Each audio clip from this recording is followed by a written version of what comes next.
नमस्कार दोस्तों, राधे राधे। तो आज के लेक्चर में हम रिवाइज करने वाले हैं electronic commerce transaction, TCS and registration chapter. अब हम स्टार्ट करेंगे electronic commerce transaction and TCS पहले और उसके बाद फिर रजिस्ट्रेशन चैप्टर।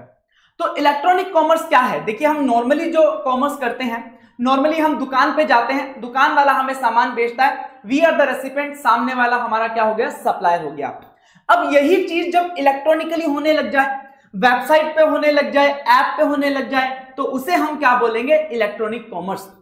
मतलब वो एक प्लेटफॉर्म होगा जहां पे आप ऑनलाइन जाकर के सामान परचेज कर सकते हो, सेल कर सकते हो, that is called electronic commerce. तो ऐसे प्लेटफॉर्म्स को भी तो कोई मैनेज करता है। अरे भाई, जो ऐप है, जो वेबसाइट है, वो किसी ना किसी को तो बनानी पड़ेगी, किसी ना किसी को तो मैनेज करनी पड़ेगी, किसी ना किसी को तो ऑपरेट करनी पड़ेगी। तो ऐसा व्यक्ति जो इस प्रकार के प्लेटफॉर्म को ओन करता है, ऑपरेट करता है और मैनेज करता है, उसे बोलते हैं इलेक्ट्रॉनिक कॉमर्स ऑपरेटर, जहां पे सप्लाई ऑफ गुड्स और सर्विसेज किया जा सके। जिसका एग्जांपल है अमेज़न मान लीजिए, फ्लिपकार्ट मान लीजिए, उबर मान लीजिए। तो इन सब पे क्या होता है? गुड्स और सर्विसेज प्रोवाइड की जाती हैं किसी और के द्वारा, ये प्लेटफॉर्म मैनेज किया जाता है उनके द्वारा, और उसके बाद रेसिपिएंट आके परचेज करता है। अब क्या फर्क होता है सर? नॉर्मल ट्रांजैक्शन में क्या होता है? सप्लायर होता है और रेसिपिएंट होता है। सप्लायर सामान बेचता है, रेसिपिएंट सामान परचेज करता है, बाकी किसी को कोई लेना देना नहीं होता। लेकिन इलेक्ट्रॉनिक कॉमर्स में क्या होगा? एक थर्ड पार्टी और इन्वॉल्व हो जाएगी। कौन सी? जो कि यहां पे ईसीओ है, जो प्लेटफॉर्म को मैनेज कर रहा है, ऑपरेट कर रहा है, जिसके थ्रू ये ट्रांजैक्शन की जा रही है।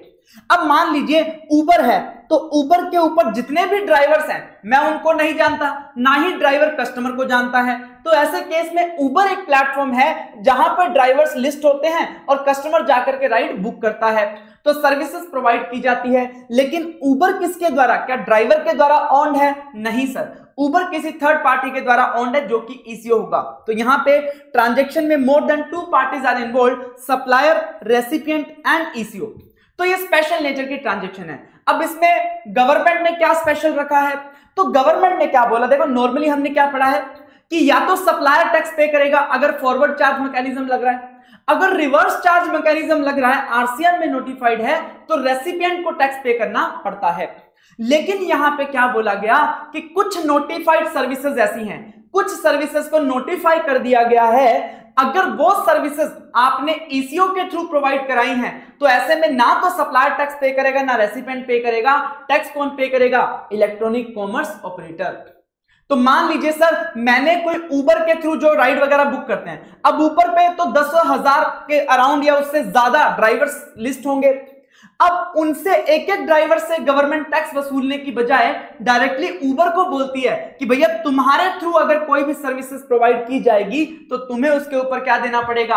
टैक्स देना पड़ेगा। हम ड्राइवर से नहीं मांगेंगे, हम कस्टमर से नहीं मांगेंगे, उबर को डायरेक्टली टैक्स जमा करवाना पड़ेगा। तो यहां पे अगर नोटिफाइड सर्विसेज हैं तो ईसीओ टैक्स पे करेगा गवर्नमेंट को। कौन कौन सी सर्विसेज नोटिफाइड है उसकी भी हम बात करेंगे। लेकिन सर, जो सर्विसेज नोटिफाइड नहीं है, अगर वो प्रोवाइड कराई हैं ईसीओ के थ्रू, या फिर जो गुड्स हैं वो गुड्स प्रोवाइड किए हैं हमने ईसीओ के थ्रू, तो ऐसे केस में ईसीओ को टैक्स पे नहीं करना, सप्लायर पे करेगा या रेसिपिएंट पे करेगा, डिपेंडिंग अपॉन फॉरवर्ड चार्ज लग रहा है या रिवर्स चार्ज लग रहा है। लेकिन सर, इसके फिर ईसीओ का क्या लायबिलिटी है? तो ऐसे केस में ईसीओ को टीसीएस कलेक्ट करना पड़ेगा, जिसकी बात हम आगे जाकर के करेंगे, टीसीएस कैसे कलेक्ट होता है। अब सर, ईसीओ को टैक्स पे करना है नोटिफाइड सर्विसेज पे। अगर वो इंडिया के अंदर है ईसीओ का ऑफिस, तो वो खुद पे कर देगा। अगर उसका ऑफिस इंडिया के अंदर नहीं है, तो उसे इंडिया में एक पर्सन को अपॉइंट करना पड़ेगा जो ईसीओ को रिप्रेजेंट करेगा और उसके बिहाफ पे पैसा जमा करवाएगा। अच्छा, कौन कौन सी सर्विसेज नोटिफाई करी गई हैं, हम उसकी बात करते हैं। नोटिफाइड सर्विसेज अंडर सेक्शन 9(5) इसको बोलते हैं, याद कर सकते हो, ठीक है। इसमें क्या होता है? ईसीओ को टैक्स पे करना पड़ता है, ना सप्लायर पे करेगा, ना रेसिपिएंट पे करेगा। तो चलिए, पहला सर्विस है पैसेंजर ट्रांसपोर्टेशन सर्विसेज। किस तरीके से? रेडियो टैक्सी के माध्यम से, मोटर कैब के माध्यम से, मैक्सी कैब के माध्यम से, मोटरसाइकिल के माध्यम से, या कोई एनी अदर मोटर व्हीकल हो, अगर उसका यूज करके पैसेंजर ट्रांसपोर्टेशन सर्विस प्रोवाइड की गई है, एक्सेप्ट ओमनीबस, ओमनीबस को छोड़ करके, ठीक है। अगर ऐसी सर्विस प्रोवाइड कराई गई है ईसीओ के थ्रू, तो टैक्स कौन पे करेगा? ईसीओ पे करेगा, सप्लायर को टैक्स पे नहीं करना। मान लीजिए आज मैं उबर पे अगर एक राइड बुक करता हूं जिसमें मैं 100 रुपीज की राइड प्लस 5 रुपीज का टैक्स पे करता हूं, 105 रुपए की राइड आती है, ठीक है। तो अब मेरे से टैक्स कलेक्ट करेगा, ऊपर 105 रुपए टोटल कलेक्ट करेगा, उसमें से 5 रुपए उबर डायरेक्टली गवर्नमेंट को जमा करवा देगा और 100 रुपए ट्रांसफर कर देगा सप्लायर को। This is the case, eco will pay the tax, ठीक है। आप उबर का कभी चेक कर लेना। उसके बाद ट्रांसपोर्टेशन ऑफ पैसेंजर अगर होगा ओमनी बस के थ्रू, अगर ओमनी बस के थ्रू पैसेंजर ट्रांसपोर्टेशन हो रहा है, ओमनी बस क्या होती है, छोटी बस हो गई, ट्रैवलर्स हो गए, इस तरीके की जो व्हीकल्स हैं उनको ओमनी बस बोलते हैं। अगर ओमनी बस के थ्रू ट्रांसपोर्टेशन किया जा रहा है तो आपको देखना है कि जो सप्लायर है, जो वास्तव में सर्विस प्रोवाइड कर रहा है, वो कौन है। अगर वो कंपनी है तो ऐसे केस में वो सप्लायर ही टैक्स पे करेगा, वो नोटिफाइड सर्विसेज में नहीं आएगा। अगर वो कंपनी नहीं है, वो पार्टनरशिप फर्म है, वो एलएलपी है, वो इंडिविजुअल है, प्रोप्राइटरशिप है, अगर ऐसा कोई केस है कंपनी के अलावा है सप्लायर, तो ऐसे केस में ईसीओ टैक्स पे करेगा उसके ऊपर, अगर ईसीओ के थ्रू सर्विस प्रोवाइड की गई है। उसके बाद अगर अकोमोडेशन सर्विस की बात करें, आप होटल में रुक सकते हो, इन में रुक सकते हो, गेस्ट हाउस में रुक सकते हो, क्लब्स, कैंप साइट, रेजिडेंशियल और लॉजिंग पर्पस के लिए। अगर अकोमोडेशन सर्विस ली गई है फॉर रेजिडेंशियल और लॉजिंग पर्पस, तो भैया ऐसे केस में जिस होटल में, जिस गेस्ट हाउस में, जो कि आपका मेन सप्लायर है, जहां पे आप रुके हो, उसका देखना पड़ेगा कि whether he is liable to registered और नॉट। अगर supplier is liable to register under section 22, मतलब उसका टर्नओवर 10 लाख, 20 लाख, 40 लाख से एक्सीड कर गया, इन दैट केस ये नोटिफाइड सर्विस में नहीं आएगा, supplier will be liable to pay tax. अच्छा, अगर supplier is not liable to registered, तो ऐसे केस में अगर अकोमोडेशन सर्विस ली गई है तो eco will pay the tax, notified services में आ जाएगा। इसमें एग्जांपल ले सकते हो, ओयो या एयरबीएनबी के थ्रू अगर आप होटल बुक कराते हो, तो अगर होटल का टर्नओवर ऐसा होगा कि वो लायबल टू रजिस्टर है, तो ऐसे केस में होटल टैक्स पे करेगा, वरना इन ओयो एयरबीएनबी वगैरह को पे करना पड़ेगा। उसके बाद हाउस कीपिंग सर्विसेज, जैसे प्लम्बर बुलाना है, कारपेंटिंग करवानी है, इलेक्ट्रीशियन बुलाना है, तो आजकल एक ऐप चलता है अर्बन क्लैप, ठीक है। तो उसके थ्रू मान लीजिए, या किसी भी ऐप के थ्रू अगर हाउस कीपिंग की सर्विसेज अगर आप लेते हो, तो ऐसे केस में भी आपको देखना है कि जो सप्लायर आपको ये सर्विस प्रोवाइड कर रहा है, whether he is liable to register under section 22। अगर वो लायबल टू रजिस्टर है तो ऐसे केस में सप्लायर ही टैक्स पे करेगा, ईसीओ पे नहीं करेगा, नोटिफाइड सर्विस में नहीं आएगा। लेकिन अगर सप्लायर लायबल टू रजिस्टर नहीं है तो ऐसे केस में फिर ईसीओ क्या करेगा, टैक्स पे करेगा यहां पे, ठीक है। चलिए, उसके बाद रेस्टोरेंट सर्विस की बात करें।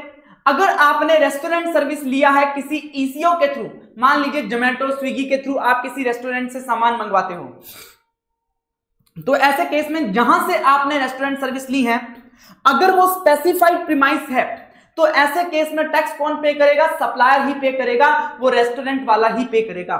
लेकिन अगर वो स्पेसिफाइड प्रीमाइस नहीं है तो ऐसे केस में टैक्स कौन पे करेगा, ईसीओ पे करेगा।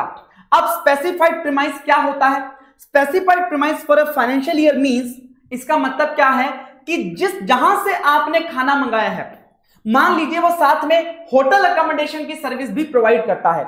मान लीजिए अगर आपने किसी ऐसे रेस्टोरेंट से खाना मंगवाया है जो होटल अकोमोडेशन वगैरह की सर्विस नहीं प्रोवाइड करता, डायरेक्टली रेस्टोरेंट है, आपको खाना ही प्रोवाइड करता है, तो ऐसे केस में तो वो कभी भी स्पेसिफाइड प्रीमाइस नहीं होगा, ठीक है। तो ऐसे केस में तो कोई दिक्कत ही नहीं है, तो ईसीओ ही टैक्स पे करेगा। अब मान लीजिए कोई ताज जैसा होटल है, जिसके अंदर ताज होटल का कोई एक रेस्टोरेंट है, ठीक है। अब उस रेस्टोरेंट से आपने खाना मंगवा लिया, इसका मतलब ये होटल अकोमोडेशन का सर्विस भी प्रोवाइड कराते हैं। तो भैया अगर वो होटल अकोमोडेशन का सर्विस भी प्रोवाइड कराता है, तो उसके पिछले साल में अगर उसने किसी भी रूम का रेंट 7500 रुपए पर डे से ज्यादा चार्ज किया है, 7500 तक चार्ज किया है तो कोई दिक्कत नहीं है। अगर 7500 से ज्यादा तक चार्ज किया है तो ऐसे केस में फिर उसे स्पेसिफाइड प्रीमाइस मान लिया जाएगा और टैक्स सप्लायर को ही पे करना पड़ेगा। मान लीजिए आपको पूरे दिन का रेंट नहीं दे रखा, आपको दे रखा है 12 आवर्स के लिए, उसने 4000 रुपीज चार्ज किया, तो हम पूरे दिन में कन्वर्ट करेंगे 24 आवर्स में कितना हो जाएगा, 8000 रुपीज। तो ये 7500 रुपीज से ज्यादा है, तो यहां पे स्पेसिफाइड प्रीमाइस की कैटेगरी में आ जाएगा। अगर मान लीजिए कोई व्यक्ति प्रीमाइस जहां पे कि होटल अकोमोडेशन भी प्रोवाइड किया जा रहा है और रेस्टोरेंट भी प्रोवाइड किया जा रहा है, वहां से आपने रेस्टोरेंट की सर्विस ली है और उसने डिक्लेरेशन फाइल कर दी, मतलब उसका 7500 से ज्यादा कोई भी रूम का रेंट नहीं था पिछले साल में, लेकिन वो चाहता था खुद को स्पेसिफाइड प्रीमाइस डिक्लेयर करना, तो वो डिक्लेयर कर सकता है फाइनेंशियल ईयर स्टार्ट होने से पहले, जो 1 जनवरी से लेकर के 31 मार्च का पीरियड है, उस पीरियड के दौरान वो खुद को डिक्लेयर कर सकता है एज अ स्पेसिफाइड प्रीमाइस। और अगर वो नया रजिस्टर हुआ है तो रजिस्टर होने के 15 दिन के अंदर अंदर वो खुद को डिक्लेयर कर सकता है स्पेसिफाइड प्रीमाइस। ठीक है, तो अगर स्पेसिफाइड प्रीमाइस होगा तो वो खुद ही टैक्स पे करेगा, अगर स्पेसिफाइड प्रीमाइस नहीं होगा तो eco will pay the tax. उसके अलावा अब जैन 26 के लिए अगर कोई बच्चा एग्जाम दे रहा है तो उनके लिए ये 5 एंट्रीज ही रेलेवेंट है, 6th एंट्री आपके लिए रेलेवेंट नहीं है। अगर आप मई 26 ऑनवर्ड्स एग्जाम दे रहे हो तो आपके लिए 6th एंट्री भी एप्लीकेबल हो जाएगी, क्योंकि मई 26 ऑनवर्ड्स एग्जाम्स के लिए एप्लीकेबल है। तो लोकल डिलीवरी की सर्विस की हम बात कर रहे हैं। लोकल डिलीवरी मतलब लोकल लेवल पे जो डिलीवरी देने का सर्विस होता है उसकी हम यहां पे बात कर रहे हैं। आपने डंजो वगैरह सुना होगा नाम, जो कि लोकल डिलीवरी करते हैं। ठीक है, तो ऐसे केस में अगर ये लोकल डिलीवरी सर्विसेज ईसीओ के माध्यम से प्रोवाइड की गई हैं तो भैया सप्लायर अगर लायबल टू रजिस्टर है अंडर सेक्शन 22 तो सप्लायर ही टैक्स पे करेगा। अगर सप्लायर लायबल नहीं है तो ऐसे केस में eco will pay the tax. Simple सी बात है ऐसा। अब इसको मैं एक समराइज करना चाहूंगा आपके लिए। आप एक टेबल बना सकते हो जिसमें लिख सकते हो कौन पे करेगा, सप्लायर पे करेगा और ईसीओ पे करेगा। ठीक है, एक एक एंट्री लिखवाता हूं। पहले passenger transportation other than omnibus, तो यहां पे आप लिखोगे, ठीक है, इन ऑल केसेस सप्लायर नहीं पे करेगा, eco will pay the tax. ठीक है, दूसरा केस अगर बात करें ओमनीबस की, ओमनीबस के केस में अगर सप्लायर कंपनी है तो सप्लायर पे टैक्स पे करेगा, otherwise eco will pay the tax. Third case hotel accommodation का ले लीजिए, ठीक है, हाउसकीपिंग का ले लीजिए और लोकल डिलीवरी सर्विस की बात कर लीजिए। तीनों केसेस में अगर सप्लायर लायबल टू रजिस्टर है तो सप्लायर टैक्स पे करेगा, अदरवाइज कौन पे करेगा, ईसीओ पे करेगा। और उसके बाद फोर्थ आपका रेस्टोरेंट सर्विस, अगर सप्लायर स्पेसिफाइड प्रीमाइस है तो सप्लायर टैक्स पे करेगा, अदरवाइज कौन पे करेगा, ईसीओ टैक्स पे करेगा। ये आपका शॉर्ट सा समरी बन जाता है जिसमें सारी एंट्रीज क्या हो जाती हैं, शॉर्ट्स में ब्रीफ हो जाती हैं। ठीक है, चलिए आगे बढ़ते हैं। ये हो गई नोटिफाइड सर्विसेज। अब इसमें ध्यान रखना, मान लीजिए सर यहां पे राम नाम का व्यक्ति है, उसने सर्विसेज प्रोवाइड कराई हैं ईसीओ के माध्यम से। मान लीजिए यहां पे ओला के माध्यम से सर्विस प्रोवाइड की गई हैं, तो सर यहां पे जो सर्विसेज प्रोवाइड की गई हैं इसका वैल्यू आप बताइए सर, टैक्स कौन पे कर रहा है, ओला पे कर रहा है, तो क्या ओला के टर्नओवर में आ जाएगा? नहीं बॉस, भले ही टैक्स कौन पे कर रहा है, ईसीओ पे कर रहा है, लेकिन सर्विसेज प्रोवाइड किसने करवाई हैं, इस राम नाम के व्यक्ति ने, सप्लायर ने प्रोवाइड करवाई हैं। तो एनी गुड्स और services provided through eco shall be considered in aggregate turnover of supplier of such goods और सर्विसेज नॉट द ईसीओ। तो सप्लायर के टर्नओवर में ही आएगा, ईसीओ के टर्नओवर में नहीं आएगा, चाहे टैक्स ईसीओ ने ही पे किया हो। अगर ईसीओ टैक्स पे करता है, नोटिफाइड सर्विसेज हैं, तो ऐसे केस में इनवॉइस भी कौन इशू करेगा, ईसीओ ही करेगा, क्योंकि हमने सारा कंप्लायंस का बर्डन किसके ऊपर डाल दिया, ईसीओ के ऊपर डाल दिया। तो नोटिफाइड सर्विसेज के केस में जो इनवॉइस इशू किया जाएगा वो ईसीओ के द्वारा किया जाएगा। कभी आप उबर ओला का यूज करो तो उसमें आपको इनवॉइस दिखेगा, आप डाउनलोड कर लेना, वो ईसीओ के द्वारा इशूड इनवॉइस आपको दिखाई देगा, आप उसे देख सकते हो। ठीक है, उसके बाद बात आता है tax collected at source, TCS की हम बात करेंगे। ये कौन सा मैकेनिज्म है? जैसा मैंने बताया कि अगर नोटिफाइड सर्विसेज के अलावा अगर कोई सर्विसेज आपने ईसीओ के थ्रू प्रोवाइड कराई है या गुड्स के आपने प्रोवाइड किए हैं ईसीओ के थ्रू, तो ऐसे केस में eco will not the pay the tax, tax आपको सप्लायर ही पे करेगा, लेकिन उस दौरान ईसीओ को क्या करना पड़ेगा, वहां पे टीसीएस कलेक्ट करना पड़ेगा। कैसे काम करता है ये मैकेनिज्म समझते हैं। देखिए नॉर्मली क्या होता है, सप्लायर होता है, बायर होता है।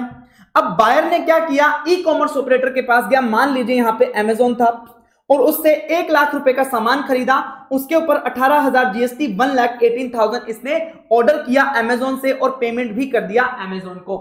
अब अमेजोन को पैसा रिसीव हो गया। अब अमेजोन ने सप्लायर को बोला कि भैया तेरे नाम पे ऑर्डर है, ऑर्डर फुलफिल कर दे। तो सप्लायर ने सप्लाई कर दिया वो गुड्स और सर्विसेज 1 लाख रुपए का, ठीक है। अब क्या होगा, ये अमेज़न जो है वो सप्लायर को पैसा पे करेगा। आइडली वो कितना पैसा ट्रांसफर करता, 1,18,000। हम मानते हैं कि कमीशन वगैरह जीरो है, तो 1,18,000 ट्रांसफर करता। लेकिन गवर्नमेंट ने बोला अमेज़न को कि भाई तू पूरा ट्रांसफर मत करना, इसमें से थोड़ा सा तू क्या काट ले, टीसीएस काट ले। लेट्स से 0.5% का टीसीएस काट ले, तो 1 लाख रुपए का 0.5% कितना हो गया, 500 रुपीज। तो गवर्नमेंट ने बोला तू ऐसा कर, इसको पूरा पैसा ट्रांसफर मत कर, इसमें से तू क्या कर, 0.5% टीसीएस काट ले और बाकी का पैसा सप्लायर को ट्रांसफर कर दे। अब सप्लायर इसमें से टैक्स जमा करवाएगा गवर्नमेंट को 18,000 रुपीज, यस करवाएगा। सर जो 500 रुपए अमेज़न ने काटे थे उसे हम बोलते हैं टैक्स कलेक्टेड एट सोर्स। तो अमेज़न क्या करेगा, वो 500 रुपए जो टीसीएस काटा था वो गवर्नमेंट को जमा करवाएगा और उसे बताएगा कि सर ये सप्लायर था, इसने 1 लाख रुपए का सप्लाई किया है मेरे थ्रू, तो मैंने इसका 500 रुपए टीसीएस काटा है। अब सप्लायर के पास ये पैसा कैसे आएगा सर, गवर्नमेंट क्या 2 बार टैक्स लेगी, पहले 18,000 सप्लायर से ले लिया, फिर 500 रुपए का अमेज़न से भी लेगी, नहीं सर, ये 500 रुपए गवर्नमेंट सप्लायर को वापस कर देगी, उसके कैश लेजर में ट्रांसफर कर देगी, उसको पैसा वापस कर देगी। तो सर फिर फायदा क्या हुआ, अमेज़न ने पैसा काटा, सप्लायर को वापस मिल गया, क्या दिक्कत है भाई, प्रॉब्लम क्या है, इतना पचड़ा करने की जरूरत क्या है। तो समझो, अगर मान लीजिए यहां पे सप्लायर अपनी ट्रांजैक्शन को छुपा लेता तो वो गवर्नमेंट को 18,000 रुपए टैक्स पे नहीं करता, तो गवर्नमेंट का तो 18,000 रुपीज का नुकसान हो जाता। लेकिन क्योंकि अब अमेज़न ने इसका 500 रुपए काट लिया और गवर्नमेंट को बता दिया कि सर इस सप्लायर ने 1 लाख रुपए का ट्रांजैक्शन किया है, तो अब गवर्नमेंट को पता है कि सप्लायर ने 1 लाख रुपए का ट्रांजैक्शन किया है, तो अब सप्लायर उस 18,000 की लायबिलिटी से बच नहीं सकता। तो गवर्नमेंट जो ये लगाती है टीसीएस, ये सिर्फ ट्रांजैक्शंस को आइडेंटिफाई करने के लिए लगाती है, बाकी इससे कोई रेवेन्यू नहीं आता गवर्नमेंट को, ठीक है। चलिए, so who is liable to collect TCS, अगर कोई भी इलेक्ट्रॉनिक कॉमर्स ऑपरेटर है उसे टीसीएस कलेक्ट करना होता है, who is not an agent, जो एज अ एजेंट काम नहीं कर रहा है वो व्यक्ति को टीसीएस कलेक्ट करना पड़ेगा, एवरी ई कॉमर्स ऑपरेटर। कितना कलेक्ट करना पड़ेगा, तो सर जितने की net value of taxable supplies है उसका 0.25% सीजीएसटी, 0.25% एसजीएसटी अगर है इंट्रा स्टेट सप्लाई, ठीक है। अगर है इंटर स्टेट सप्लाई तो 0.5% आईजीएसटी आपको कलेक्ट करना पड़ेगा। किस वैल्यू का ये परसेंटेज आपको देखना है, वो देखना है आपको net value of taxable supplies का, net value of taxable supplies का। अब net value of taxable supplies क्या होती है सर, जितनी आपने aggregate value of taxable supplies करी है उस मंथ में आपने जितनी भी टैक्सेबल सप्लाईज करी हैं उसमें से लेस कर दो जो भी टैक्सेबल सप्लाईज आपकी रिटर्न हो गई हैं, वापस हो गई हैं, ठीक है।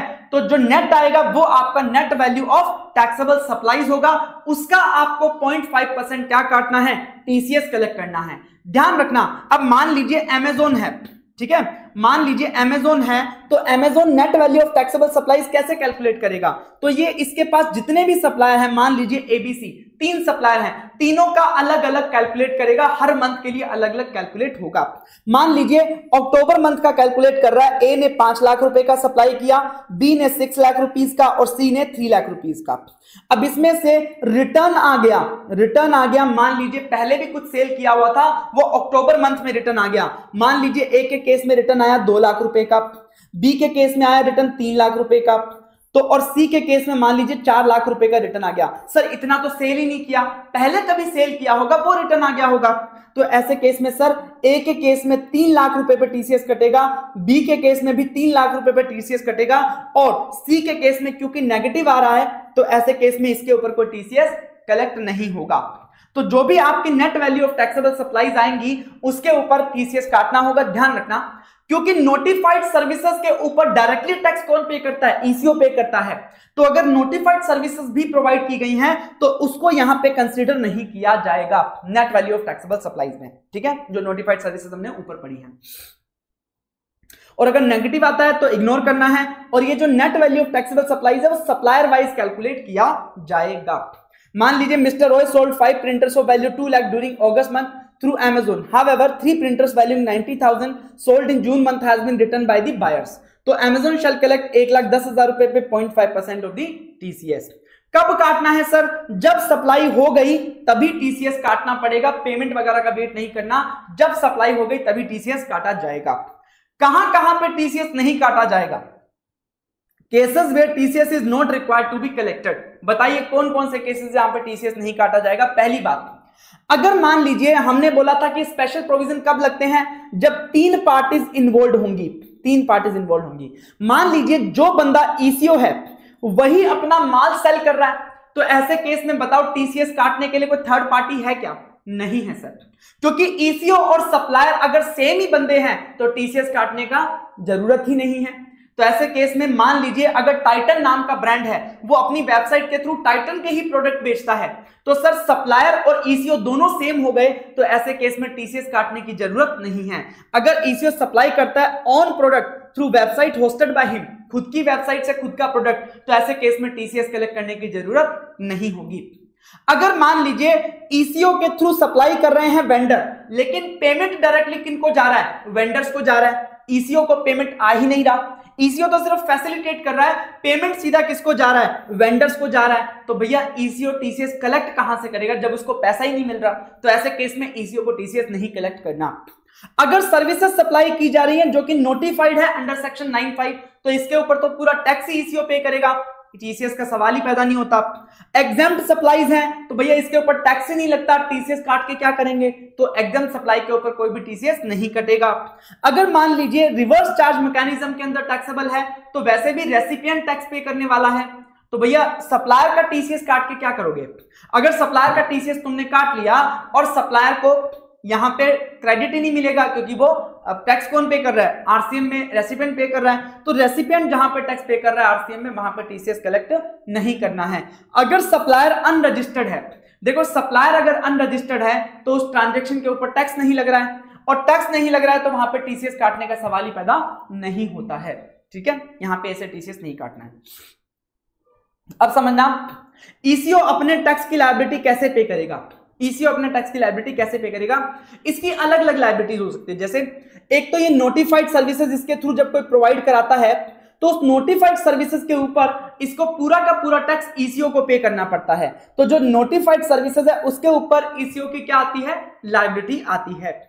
उसके बाद सर जब ECO के through other than notified services या गुड्स सप्लाई किए जाते हैं तो TCS कलेक्ट करना पड़ता है ECO को, वो भी इसे गवर्नमेंट को जमा करवाना पड़ता है।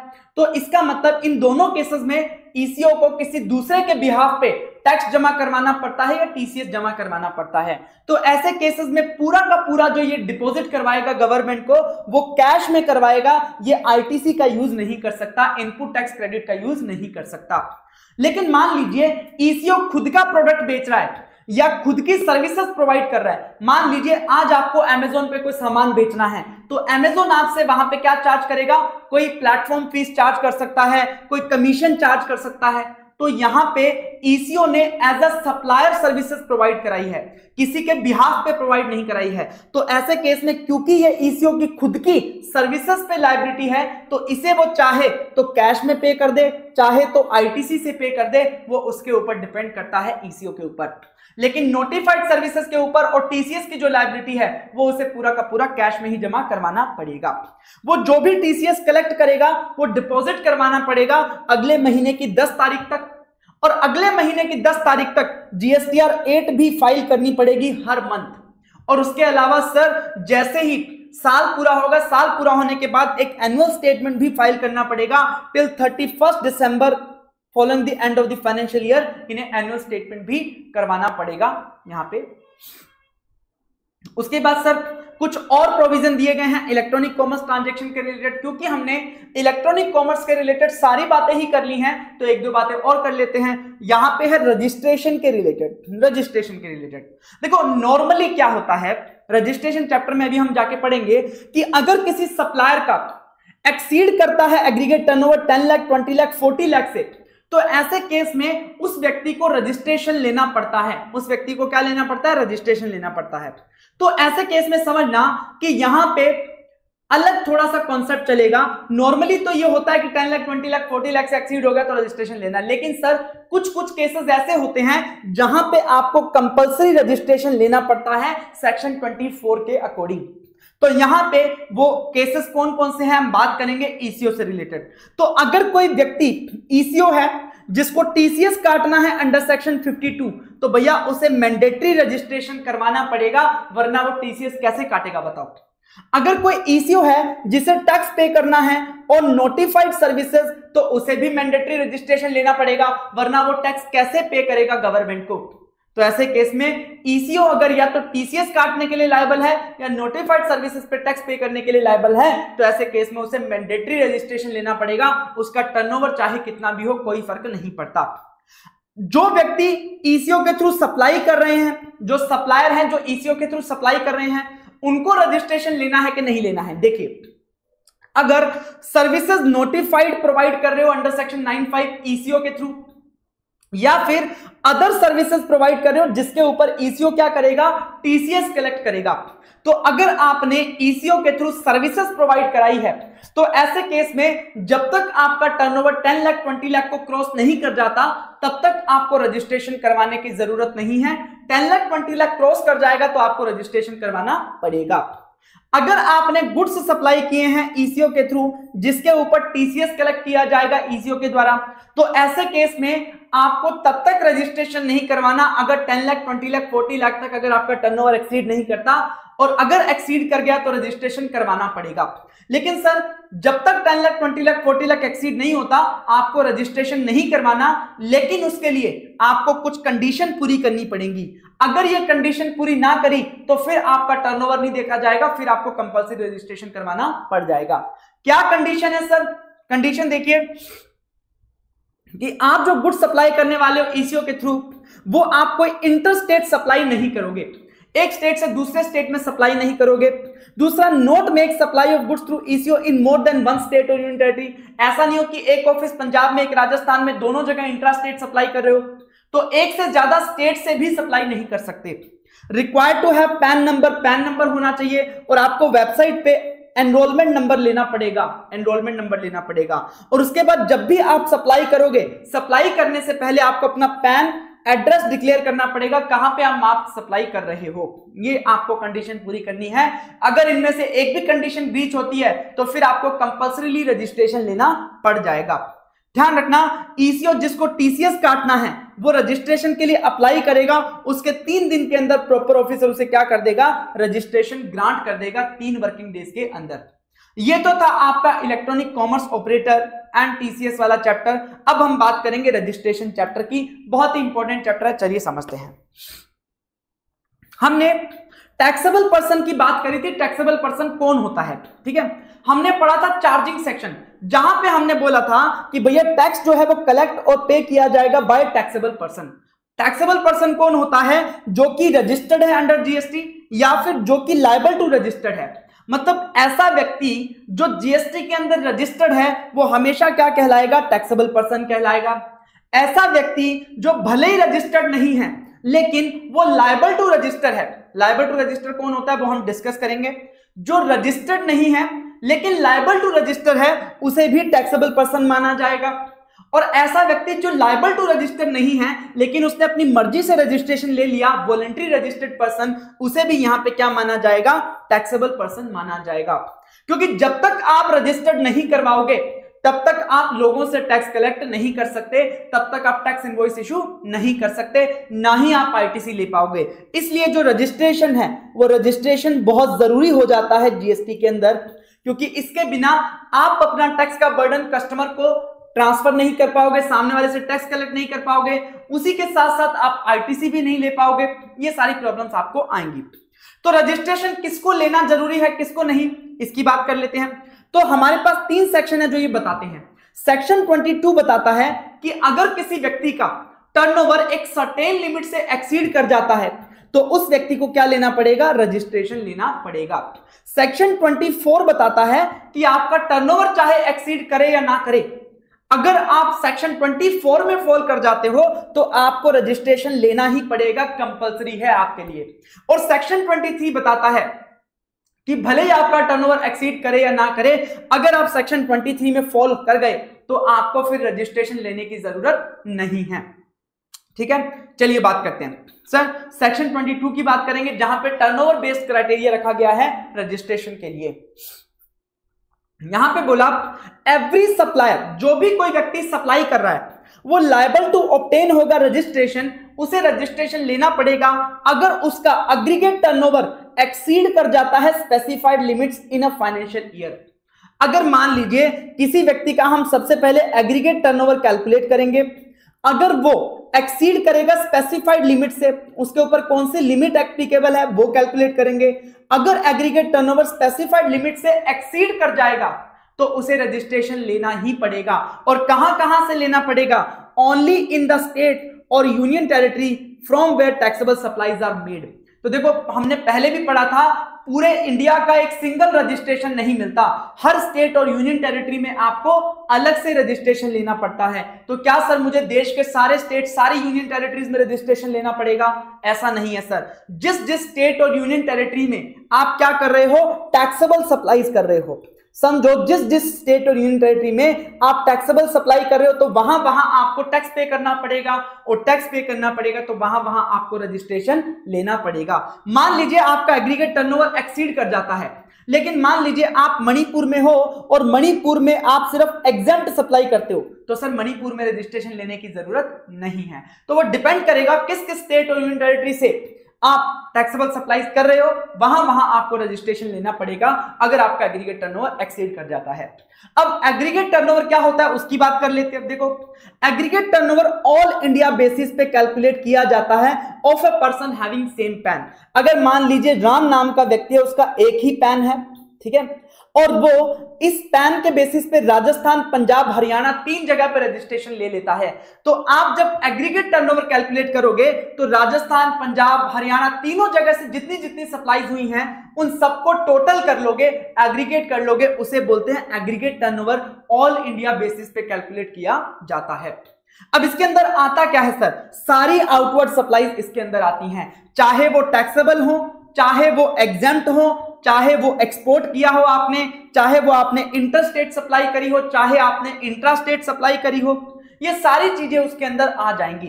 तो मतलब जितना भी आपने आउटवर्ड सप्लाई किया है, सेल किया है, वो आपका इसके अंदर आ जाएगा एग्रीगेट टर्नओवर में। उसके अलावा ध्यान रखना सर, अगर कोई आउटवर्ड सप्लाई आरसीएम में भी टैक्सेबल है, मान लीजिए मैंने सप्लाई किया, सेल किया, सामने वाला उसके ऊपर टैक्स पे करेगा, भले टैक्स सामने वाला पे करेगा लेकिन टर्नओवर तो मेरा है, सेल तो मैंने किया है, तो मेरे टर्नओवर में उसे इंक्लूड किया जाएगा। उसके अलावा सर मान लीजिए टैक्सेस लग रहे हैं अदर देन जीएसटी, आप एक्सपोर्ट कर रहे हो तो उसके ऊपर कस्टम ड्यूटी लग रही है, या फिर आप कोई ऐसा प्रोडक्ट बेच रहे हो जिसके ऊपर एक्साइज या वैट लग रहा है, तो सर उस वैल्यू को भी यहां पे एग्रीगेट टर्नओवर में इंक्लूड किया जाएगा। जीएसटी के अलावा अगर कोई भी टैक्स लग रहा है तो उसे भी एग्रीगेट टर्नओवर में इंक्लूड किया जाएगा। उसके बाद अगर डिस्टिंक्ट पर्सन के बीच में सप्लाईज हुई है, मान लीजिए राम नाम का व्यक्ति है, उसका एक बिजनेस है राजस्थान में और एक है हरियाणा में।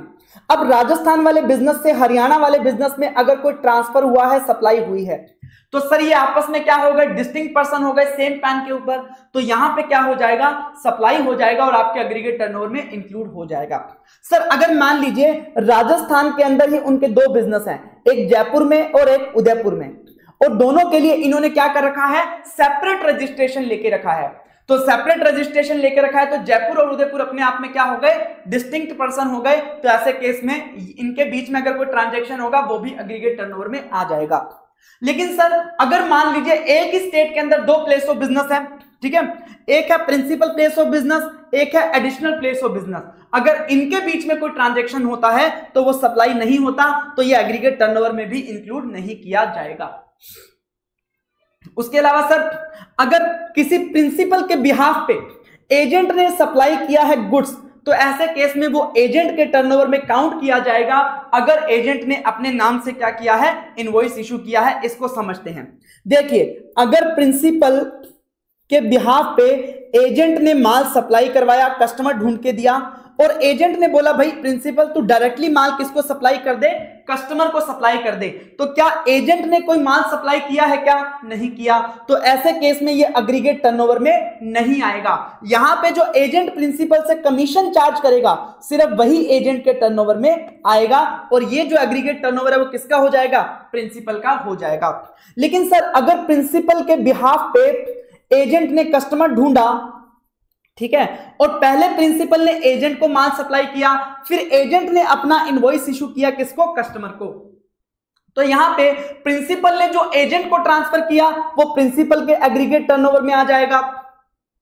जो एजेंट ने कस्टमर को माल सप्लाई किया वो एजेंट के एग्रीगेट टर्नओवर में आ जाएगा, और एजेंट ने जो कमीशन चार्ज किया वो भी एजेंट के टर्नओवर में आ जाएगा। तो अगर एजेंट प्रिंसिपल के बिहाफ पे इनवॉइस इशू करके माल सप्लाई करता है तो ऐसे केस में एजेंट के टर्नओवर में वो सब एग्रीगेट टर्नओवर आ जाएगा, प्रिंसिपल के टर्नओवर में तो आना ही आना है। उसके बाद एग्रीगेट टर्नओवर में क्या नहीं आएगा? तो अगर आपने कोई परचेज किया है, इनवर्ट सप्लाई ली है अंडर आरसीएम, आपने कोई भी इनवर्ट सप्लाई ली हो, चाहे फॉरवर्ड चार्ज वाली या रिवर्स चार्ज वाली, वो आपके एग्रीगेट टर्नओवर में नहीं आएगी। लेकिन डाउट क्या होता है सर, सामने वाले ने मेरे को सप्लाई किया, मैं उसके ऊपर आरसीएम में टैक्स पे कर रहा हूं, तो क्या मुझे उसे टर्नओवर में लेना है? नहीं बॉस, भले ही मैं टैक्स पे कर रहा हूं लेकिन सप्लाई तो सामने वाले ने किया है, तो उसके एग्रीगेट टर्नओवर में आएगा, मेरे टर्नओवर में नहीं आएगा। उसके अलावा जीएसटी के जो चार्जेस हैं, सीजीएसटी हो गया, एसजीएसटी हो गया, आईजीएसटी हो गया, यूटीजीएसटी हो गया, या कंपनसेशन सेस हो गया, जो जीएसटी एक्ट के अंदर लगता है, तो इसे भी आप एग्रीगेट टर्नओवर में इंक्लूड नहीं करोगे, जीएसटी वाले टैक्सेस को नहीं करोगे इंक्लूड। अगर अदर देन जीएसटी वाले टैक्सेस हैं तो यस, उनको एग्रीगेट टर्नओवर में इंक्लूड किया जाएगा। तो इस प्रकार से आप एग्रीगेट टर्नओवर कैलकुलेट करोगे। अब उसके बाद बात आती है सर कि कितना लिमिट, क्योंकि हमें देखना है एग्रीगेट टर्नओवर लिमिट से एक्सीड कर रहा है क्या, तो अब हमें लिमिट चेक करनी पड़ेगी, लिमिट कितनी है। तो देखिए हर स्टेट वाइज अलग अलग लिमिट दी गई है। यहां पे बोला कि अगर मणिपुर, मिजोरम, नागालैंड और त्रिपुरा, अगर आप मणिपुर, मिजोरम, नागालैंड या त्रिपुरा से अगर आप कोई टैक्सेबल सप्लाई करते हो तो ऐसे केस में आपको 10 लाख रुपए का लिमिट मिलेगा। आप 10 लाख रुपए से ज्यादा अगर आप टर्नओवर करोगे तो आपको रजिस्ट्रेशन लेना पड़ेगा। अगर 10 लाख रुपए तक करोगे तो रजिस्ट्रेशन लेने की जरूरत नहीं है। कौन से 4 स्टेट सर? मणिपुर, मिजोरम, त्रिपुरा और नागालैंड। कैसे याद करोगे सर? मेंटेन वर्ड याद रखना, MA से मणिपुर, MI से मिजोरम, N से नागालैंड, T से त्रिपुरा। ये 4 स्टेट से अगर आप कोई सप्लाई कर रहे हो तो ऐसे केस में आपके लिए टर्नओवर लिमिट क्या हो जाएगी? 10 लाख रुपीस। अगर आप सिक्किम, तेलंगाना, उत्तराखंड, मेघालय, पौंडीचेरी, अरुणाचल प्रदेश, इन 6 स्टेट से अगर आप कोई भी सप्लाई कर रहे हो तो आपके लिए जो लिमिट हो जाएगी वो 20 लाख रुपीस हो जाएगी। 20 लाख रुपीस। अगर आपका टर्नओवर 20 लाख से एक्सीड हुआ तो रजिस्ट्रेशन लेना पड़ेगा, 20 लाख तक हुआ तो जरूरत नहीं होगी। याद कैसे करोगे सर? स्टंप अरुण, S से सिक्किम, T से तेलंगाना, U से उत्तराखंड, M से मेघालय, P से पौंडीचेरी, अरुण से अरुणाचल प्रदेश। तो स्टंप अरुण अगर आप याद कर लोगे तो ये 6 स्टेट आपको याद हो जाएंगे। यहां पर जो लिमिट रहेगी वो 20 लाख रुपीस की रहेगी। अगर आप इसके अलावा किसी भी स्टेट की बात करो, हिमाचल प्रदेश, आसाम, जम्मू कश्मीर या उसके अलावा कोई भी स्टेट की बात करो, तो ऐसे केस में आपके लिए जो लिमिट है वो डिपेंड करेगा कि अगर आप सिर्फ और सिर्फ गुड्स का सप्लाई करते हो तो 40 लाख रुपीस की लिमिट हो जाएगी। अगर आप गुड्स और सर्विसेज या फिर सिर्फ सर्विसेज का सप्लाई करते हो तो ऐसे केस में लिमिट आपकी 20 लाख रुपीस हो जाएगी। तो क्या समझे सर? अगर मणिपुर, मिजोरम, नागालैंड, त्रिपुरा है तो 10 लाख रुपीस, सिक्किम, तेलंगाना, उत्तराखंड, मेघालय, पौंडीचेरी और अरुणाचल प्रदेश है तो 20 लाख रुपीस, हिमाचल प्रदेश, आसाम, जम्मू कश्मीर या अदर कोई भी स्टेट यूनियन टेरिटरी हो तो आप अगर सिर्फ गुड्स सप्लाई करते हो तो 40 लाख और अदरवाइज आपकी जो लिमिट है वो 20 लाख हो जाएगी।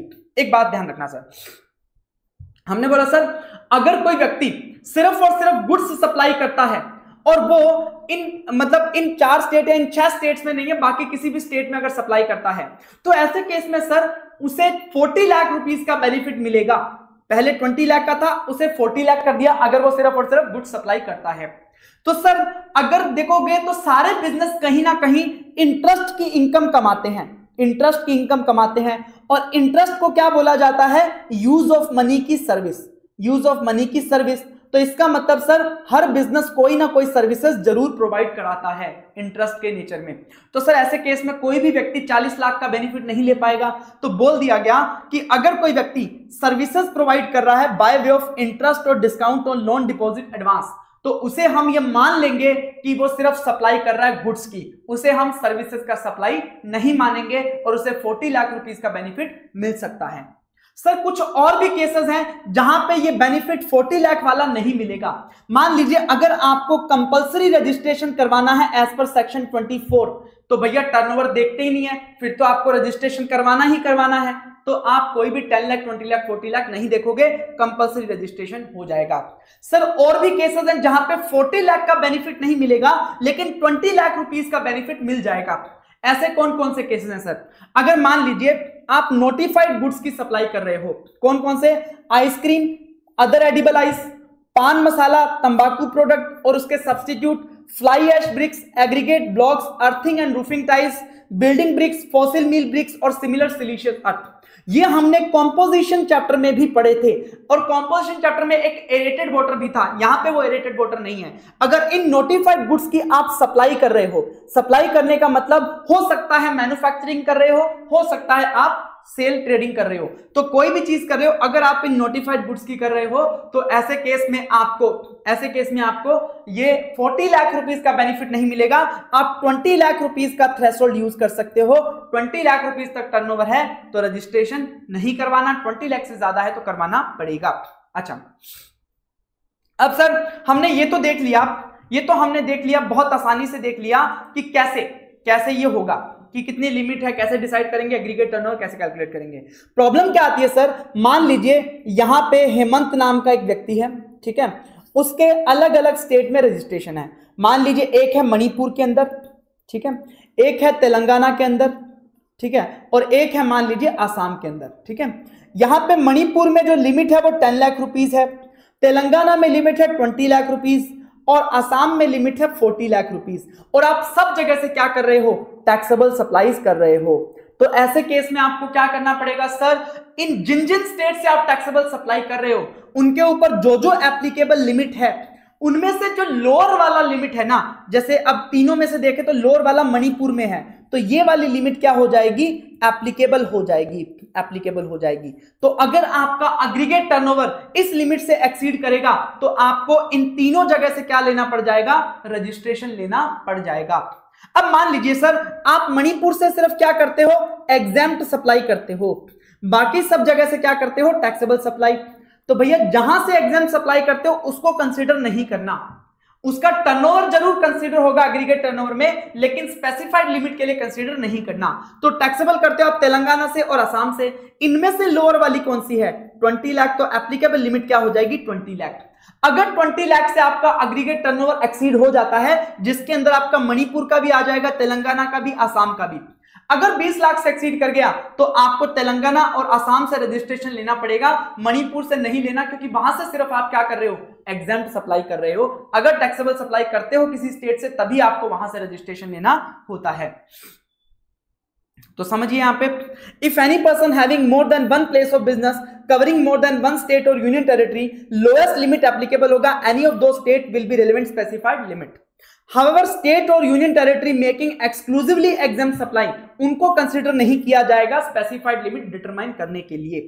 रजिस्ट्रेशन सिर्फ उन्हीं स्टेट से लोगे जहां से आप टैक्सेबल सप्लाईज कर रहे हो, ठीक है। चलिए, ABC limited operates furniture showroom with turnover of 7 lakh at Delhi, 9 lakh in Sikkim and liquor shop at Manipur with turnover of 6 lakh. तो determine applicable specified limit and assess need for registration. देखो, सबसे पहले आपको क्या करना है? एग्रीगेट टर्नओवर कैलकुलेट करना है। एग्रीगेट टर्नओवर कितना होगा? टोटल किया जाएगा 7 + 9 + 6, भले ही आप एग्जाम सप्लाई कर रहे हो वो भी इंक्लूड होगा। तो कितना हो गया सर? 22 लाख रुपीस का टर्नओवर हो गया। अब हमें देखना स्पेसिफाइड लिमिट। सर आप 3 जगह पे हो, एक तो दिल्ली में हो, दिल्ली में जो लिमिट है वो 40 लाख है अगर आप सिर्फ गुड सप्लाई कर रहे हो। सिक्किम में जो लिमिट है वो है 20 लाख रुपीस, और जो आप मणिपुर में है, मणिपुर में लिमिट है 10 लाख रुपीस। तो whichever is lower 10 lakh rupees, लेकिन ऐसा नहीं है सर। आप मणिपुर से सिर्फ क्या कर रहे हो? लीकर बेच रहे हो जो कि एग्जेम्प्ट सप्लाई है। तो ऐसे केस में आपको इसे कंसिडर नहीं करना, आप सिर्फ दिल्ली और सिक्किम को कंसिडर करोगे। तो कंसिडर करोगे आपका स्पेसिफाइड लिमिट क्या हो जाएगा, लोअर ऑफ द बोथ कितना हो गया, lower of the both 20 lakh rupees. आपका टर्नओवर 20 लाख से एक्सीड कर रहा है तो आपको रजिस्ट्रेशन लेना पड़ेगा। कहां से लेना पड़ेगा सर, दिल्ली से और सिक्किम से, मणिपुर से नहीं लेना, क्योंकि मणिपुर से सिर्फ आप क्या कर रहे हो, एग्जाम सप्लाई कर रहे हो। इस प्रकार से आपको क्वेश्चन सॉल्व करना है, ठीक है। ये था आपका क्वेश्चन नंबर, ये था आपका 22 सेक्शन। अब हम बात करते हैं सेक्शन 24 की, जहां पे आपको कंपल्सरी रजिस्ट्रेशन लेना पड़ता है, चाहे आपका टर्नओवर एक्सीड करे या ना करे। ध्यान से पढ़िएगा, in following cases a person needs to take registration even if aggregate turnover does not cross the specified limit for the registration. अगर कोई व्यक्ति कर रहा है inter state taxable supply of goods, तो 3 क्राइटेरिया है। पहली बात, इंटर स्टेट सप्लाई कर रहा है, इंट्रा स्टेट है तो कोई दिक्कत नहीं है, टैक्सेबल सप्लाई कर रहा है, एग्जाम सप्लाई है तो कोई दिक्कत नहीं है, गुड्स की सप्लाई कर रहा है, सर्विसेज की अगर सप्लाई कर रहा है तो कोई दिक्कत नहीं है। तो अगर कोई व्यक्ति टैक्सेबल गुड्स की सप्लाई करेगा और वो भी इंटर स्टेट, तो भैया उसे कंपल्सरी रजिस्ट्रेशन लेना पड़ जाएगा।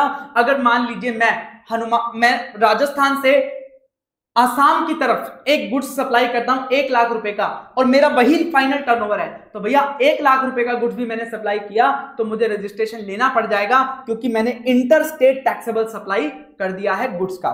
लेकिन सर यहां पे सिर्फ एक एक्सेप्शन है कि अगर कोई व्यक्ति नोटिफाइड हैंडीक्राफ्ट गुड्स का अगर सप्लाई करता है और इंटर स्टेट सप्लाई करता है नोटिफाइड हैंडीक्राफ्ट गुड्स का, तो ऐसे केस में उसे 10 लाख और 20 लाख रुपए की लिमिट अवेलेबल करा दी जाएगी। डिपेंड करेगा स्टेट के ऊपर कौन से स्टेट में है, और उसे रजिस्ट्रेशन नहीं करवाना पड़ेगा, प्रोवाइडेड उसके पास पैन नंबर होना चाहिए और वो ई वे बिल जनरेट करेगा जब भी माल का मूवमेंट करेगा। ई वे बिल चैप्टर में हम पढ़ेंगे क्या होता है, ठीक है। अगर कोई कैजुअल टैक्सेबल पर्सन है, अगर वो कोई टैक्सेबल सप्लाई कर रहा है, कैजुअल टैक्सेबल पर्सन मतलब कोई दूसरे स्टेट का व्यक्ति इस स्टेट में क्या करने आया है, टेम्परेरी बेसिस पे बिजनेस करने आया है, उसका यहाँ पे कोई फिक्स प्लेस ऑफ बिजनेस नहीं है। अगर वो कैजुअल टैक्सेबल पर्सन यहाँ पे टैक्सेबल सप्लाई करेगा तो सर उसे कंपल्सरी रजिस्ट्रेशन लेना पड़ेगा। सिर्फ एक एक्सेप्शन है कि अगर वो हैंडीक्राफ्ट नोटिफाइड हैंडीक्राफ्ट गुड्स का सप्लाई करता है इंटर स्टेट, तब उसे 10 लाख 20 लाख रुपए का बेनिफिट मिल जाएगा, प्रोवाइडेड उसके पास पैन होना चाहिए, ई वे बिल जनरेट करना चाहिए, ठीक है। क्या समझे सर?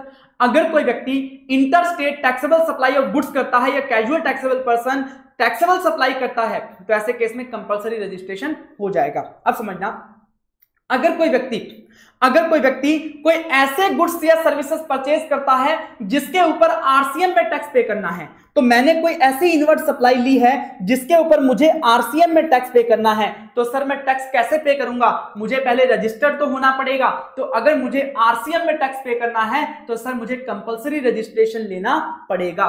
मान लीजिए मैंने लॉयर की सर्विस ली है, या और एग्जांपल ले, मान लीजिए मैंने कोई सर्विस ली है, किसी जीटीए की सर्विस लिए, मैं फैक्ट्री हूं, तो भैया मुझे रजिस्ट्रेशन करवाना पड़ेगा क्योंकि मैं उसके ऊपर जीएसटी पे करने के लिए लायबल हूं।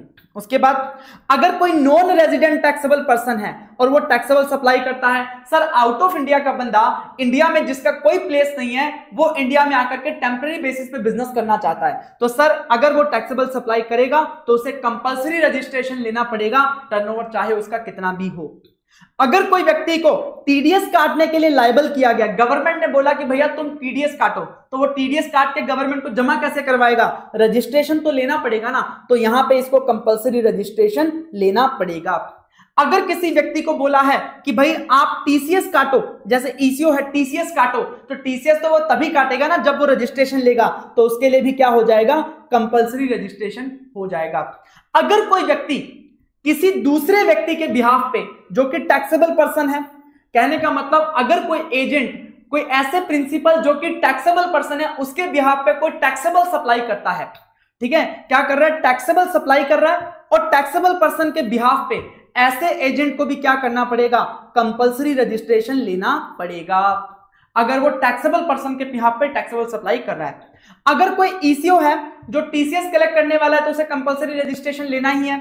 अगर वो नोटिफाइड सर्विसेज के ऊपर टैक्स पे करने के लिए लायबल है, तो भी उसे क्या लेना है?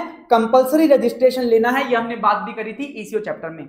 अगर कोई व्यक्ति सप्लाई करता है गुड्स और सर्विसेज थ्रू ईसीओ, ठीक है, तो उसे तो 10 लाख 20 लाख का रिलैक्सेशन मिल जाता है।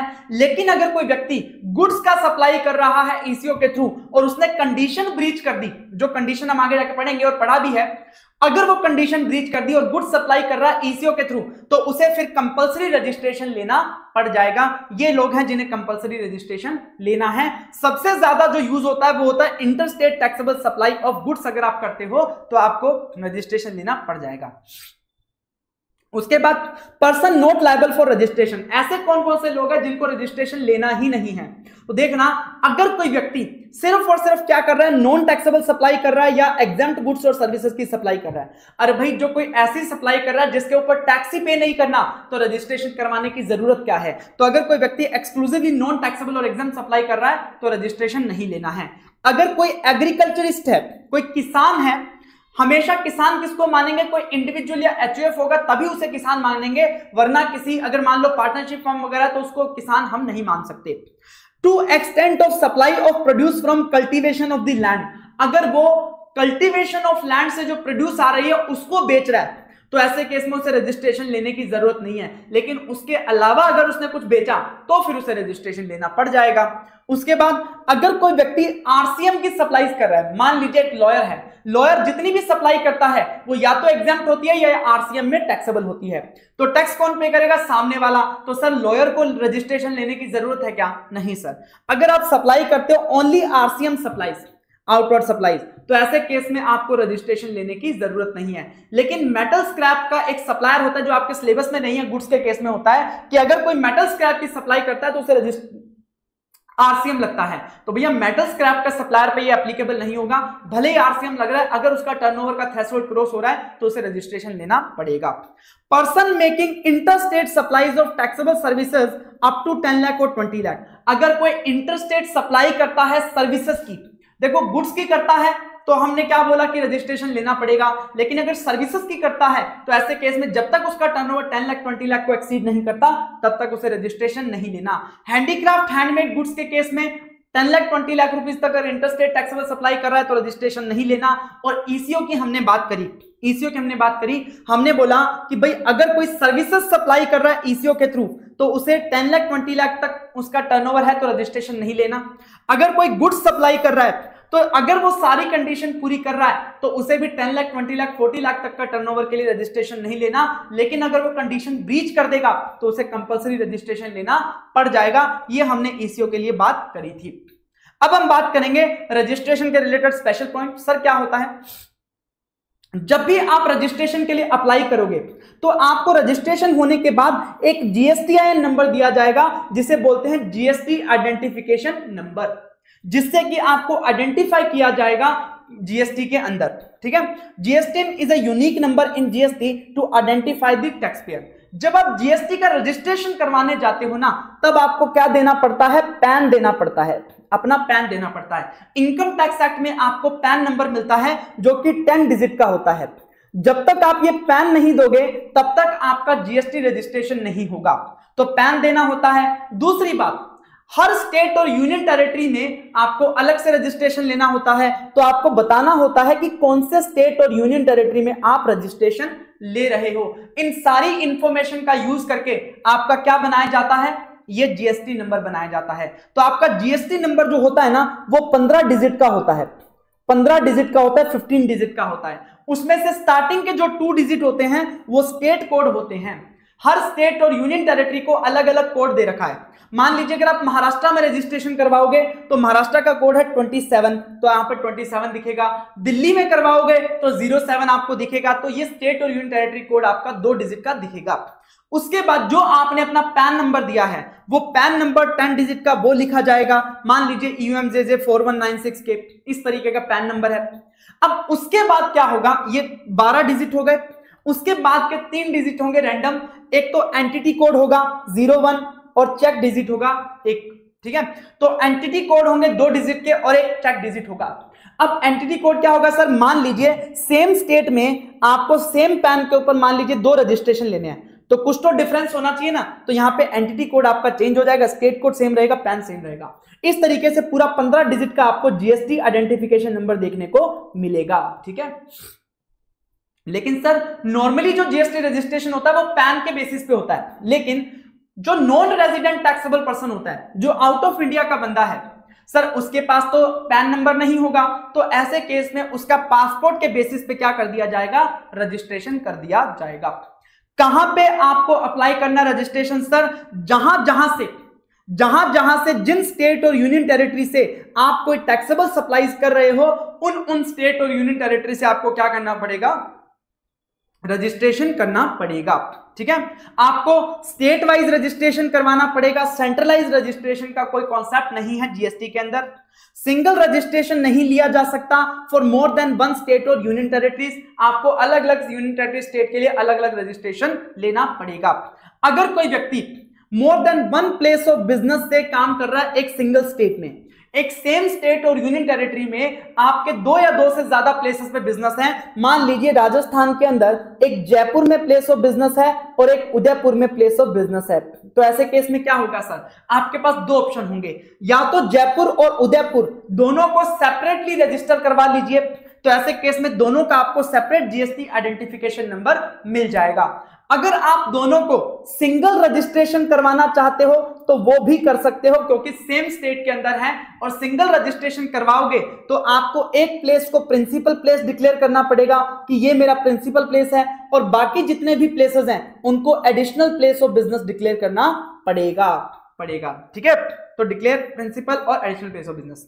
अब उसके बाद अगर मान लीजिए अब राजस्थान के अंदर ही, मान लीजिए राजस्थान के अंदर ही आपका एसईजेड एरिया है, एक एसईजेड मतलब स्पेशल इकोनॉमिक जोन, इस एरिया को नोटिफाई कर दिया जाता है ऐसा एज अ एसईजेड एरिया, तो यहां पे जो बिजनेस करते हैं उनको गवर्नमेंट काफी सारी रिलैक्सेशन देती है, तो ये एसईजेड एरिया होता है। मान लीजिए आपका एक प्लेस ऑफ बिजनेस इस एसईजेड एरिया में है और एक place of business non SEZ area में है, तो ऐसे केस में ध्यान रखना, इस एसईजेड एरिया में जो आपका बिजनेस है उसके लिए आपको सेपरेट रजिस्ट्रेशन ही लेना पड़ेगा, चाहे आप सेम स्टेट में हो तो भी, चाहे एसईजेड एरिया वाला और नॉन एसईजेड एरिया वाला सेम स्टेट में हो, सेम यूनियन टेरिटरी में हो, तो भी आपको सेपरेट रजिस्ट्रेशन लेना पड़ेगा, क्योंकि एसईजेड एरिया में अगर आपको बिजनेस कर रहे हो तो उसका सेपरेट रजिस्ट्रेशन रिक्वायर्ड है। Place of business in SEZ area, another in non SEZ area, even though it is in the same state, separated registration is required. कब आप अप्लाई करोगे सर, अगर आप लायबल टू रजिस्टर होते हो under section 22 और 24, मान लीजिए आपने 1 जुलाई को interstate taxable supply of goods कर दिया, इसका मतलब आप लायबल टू रजिस्टर हो गए, या मान लीजिए 1 जुलाई को आपका टर्नओवर 40 लाख से एक्सीड हो गया, तो इसका मतलब आप लायबल टू रजिस्टर हो गए। तो अब इसके 30 दिन के अंदर अंदर shall apply within 30 days from the date of becoming liable to get registered, तो 1 जुलाई को आप लायबल टू रजिस्टर हुए, उसके 30 दिन के अंदर अंदर मतलब 31 जुलाई तक आपको क्या करना पड़ेगा, रजिस्ट्रेशन के लिए अप्लाई करना पड़ेगा, 31 जुलाई तक रजिस्ट्रेशन के लिए अप्लाई करना पड़ेगा। उसके अलावा अगर कैजुअल टैक्सेबल पर्सन या नॉन रेजिडेंट टैक्सेबल पर्सन है, ये लोग क्या हैं, ये टेम्परेरी बेसिस पे बिजनेस करने आते हैं, तो इनके ऊपर हमें भरोसा नहीं है, तो इन्हें अपना बिजनेस स्टार्ट करने से पहले 5 दिन, कम से कम 5 दिन पहले तक इन्हें अप्लाई कर देना है, बिजनेस स्टार्ट करने से पहले, तो इन्हें रजिस्ट्रेशन दिया जाएगा।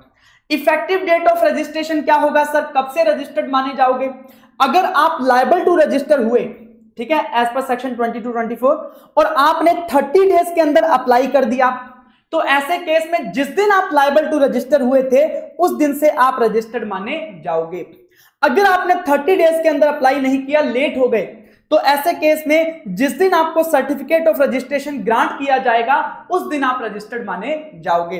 अगर आप वॉलंटरी रजिस्ट्रेशन करवाते हो अपनी मर्जी से, तो जिस दिन आपको रजिस्ट्रेशन सर्टिफिकेट ग्रांट किया गया उस दिन आप रजिस्टर्ड माने जाओगे।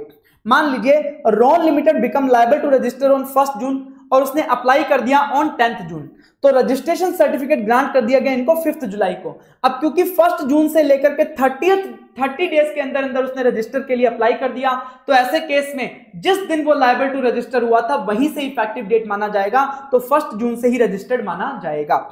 अगर मान लीजिए 1 जून को लायबल हुआ, उसने अप्लाई किया 5 जुलाई को, इसका मतलब 30 डेज के अंदर अप्लाई नहीं किया, तो ऐसे केस में उसे रजिस्ट्रेशन सर्टिफिकेट मिला 15 जुलाई को, तो वो रजिस्टर्ड माना जाएगा 15 जुलाई से ही, 15 जुलाई से रजिस्टर्ड माना जाएगा।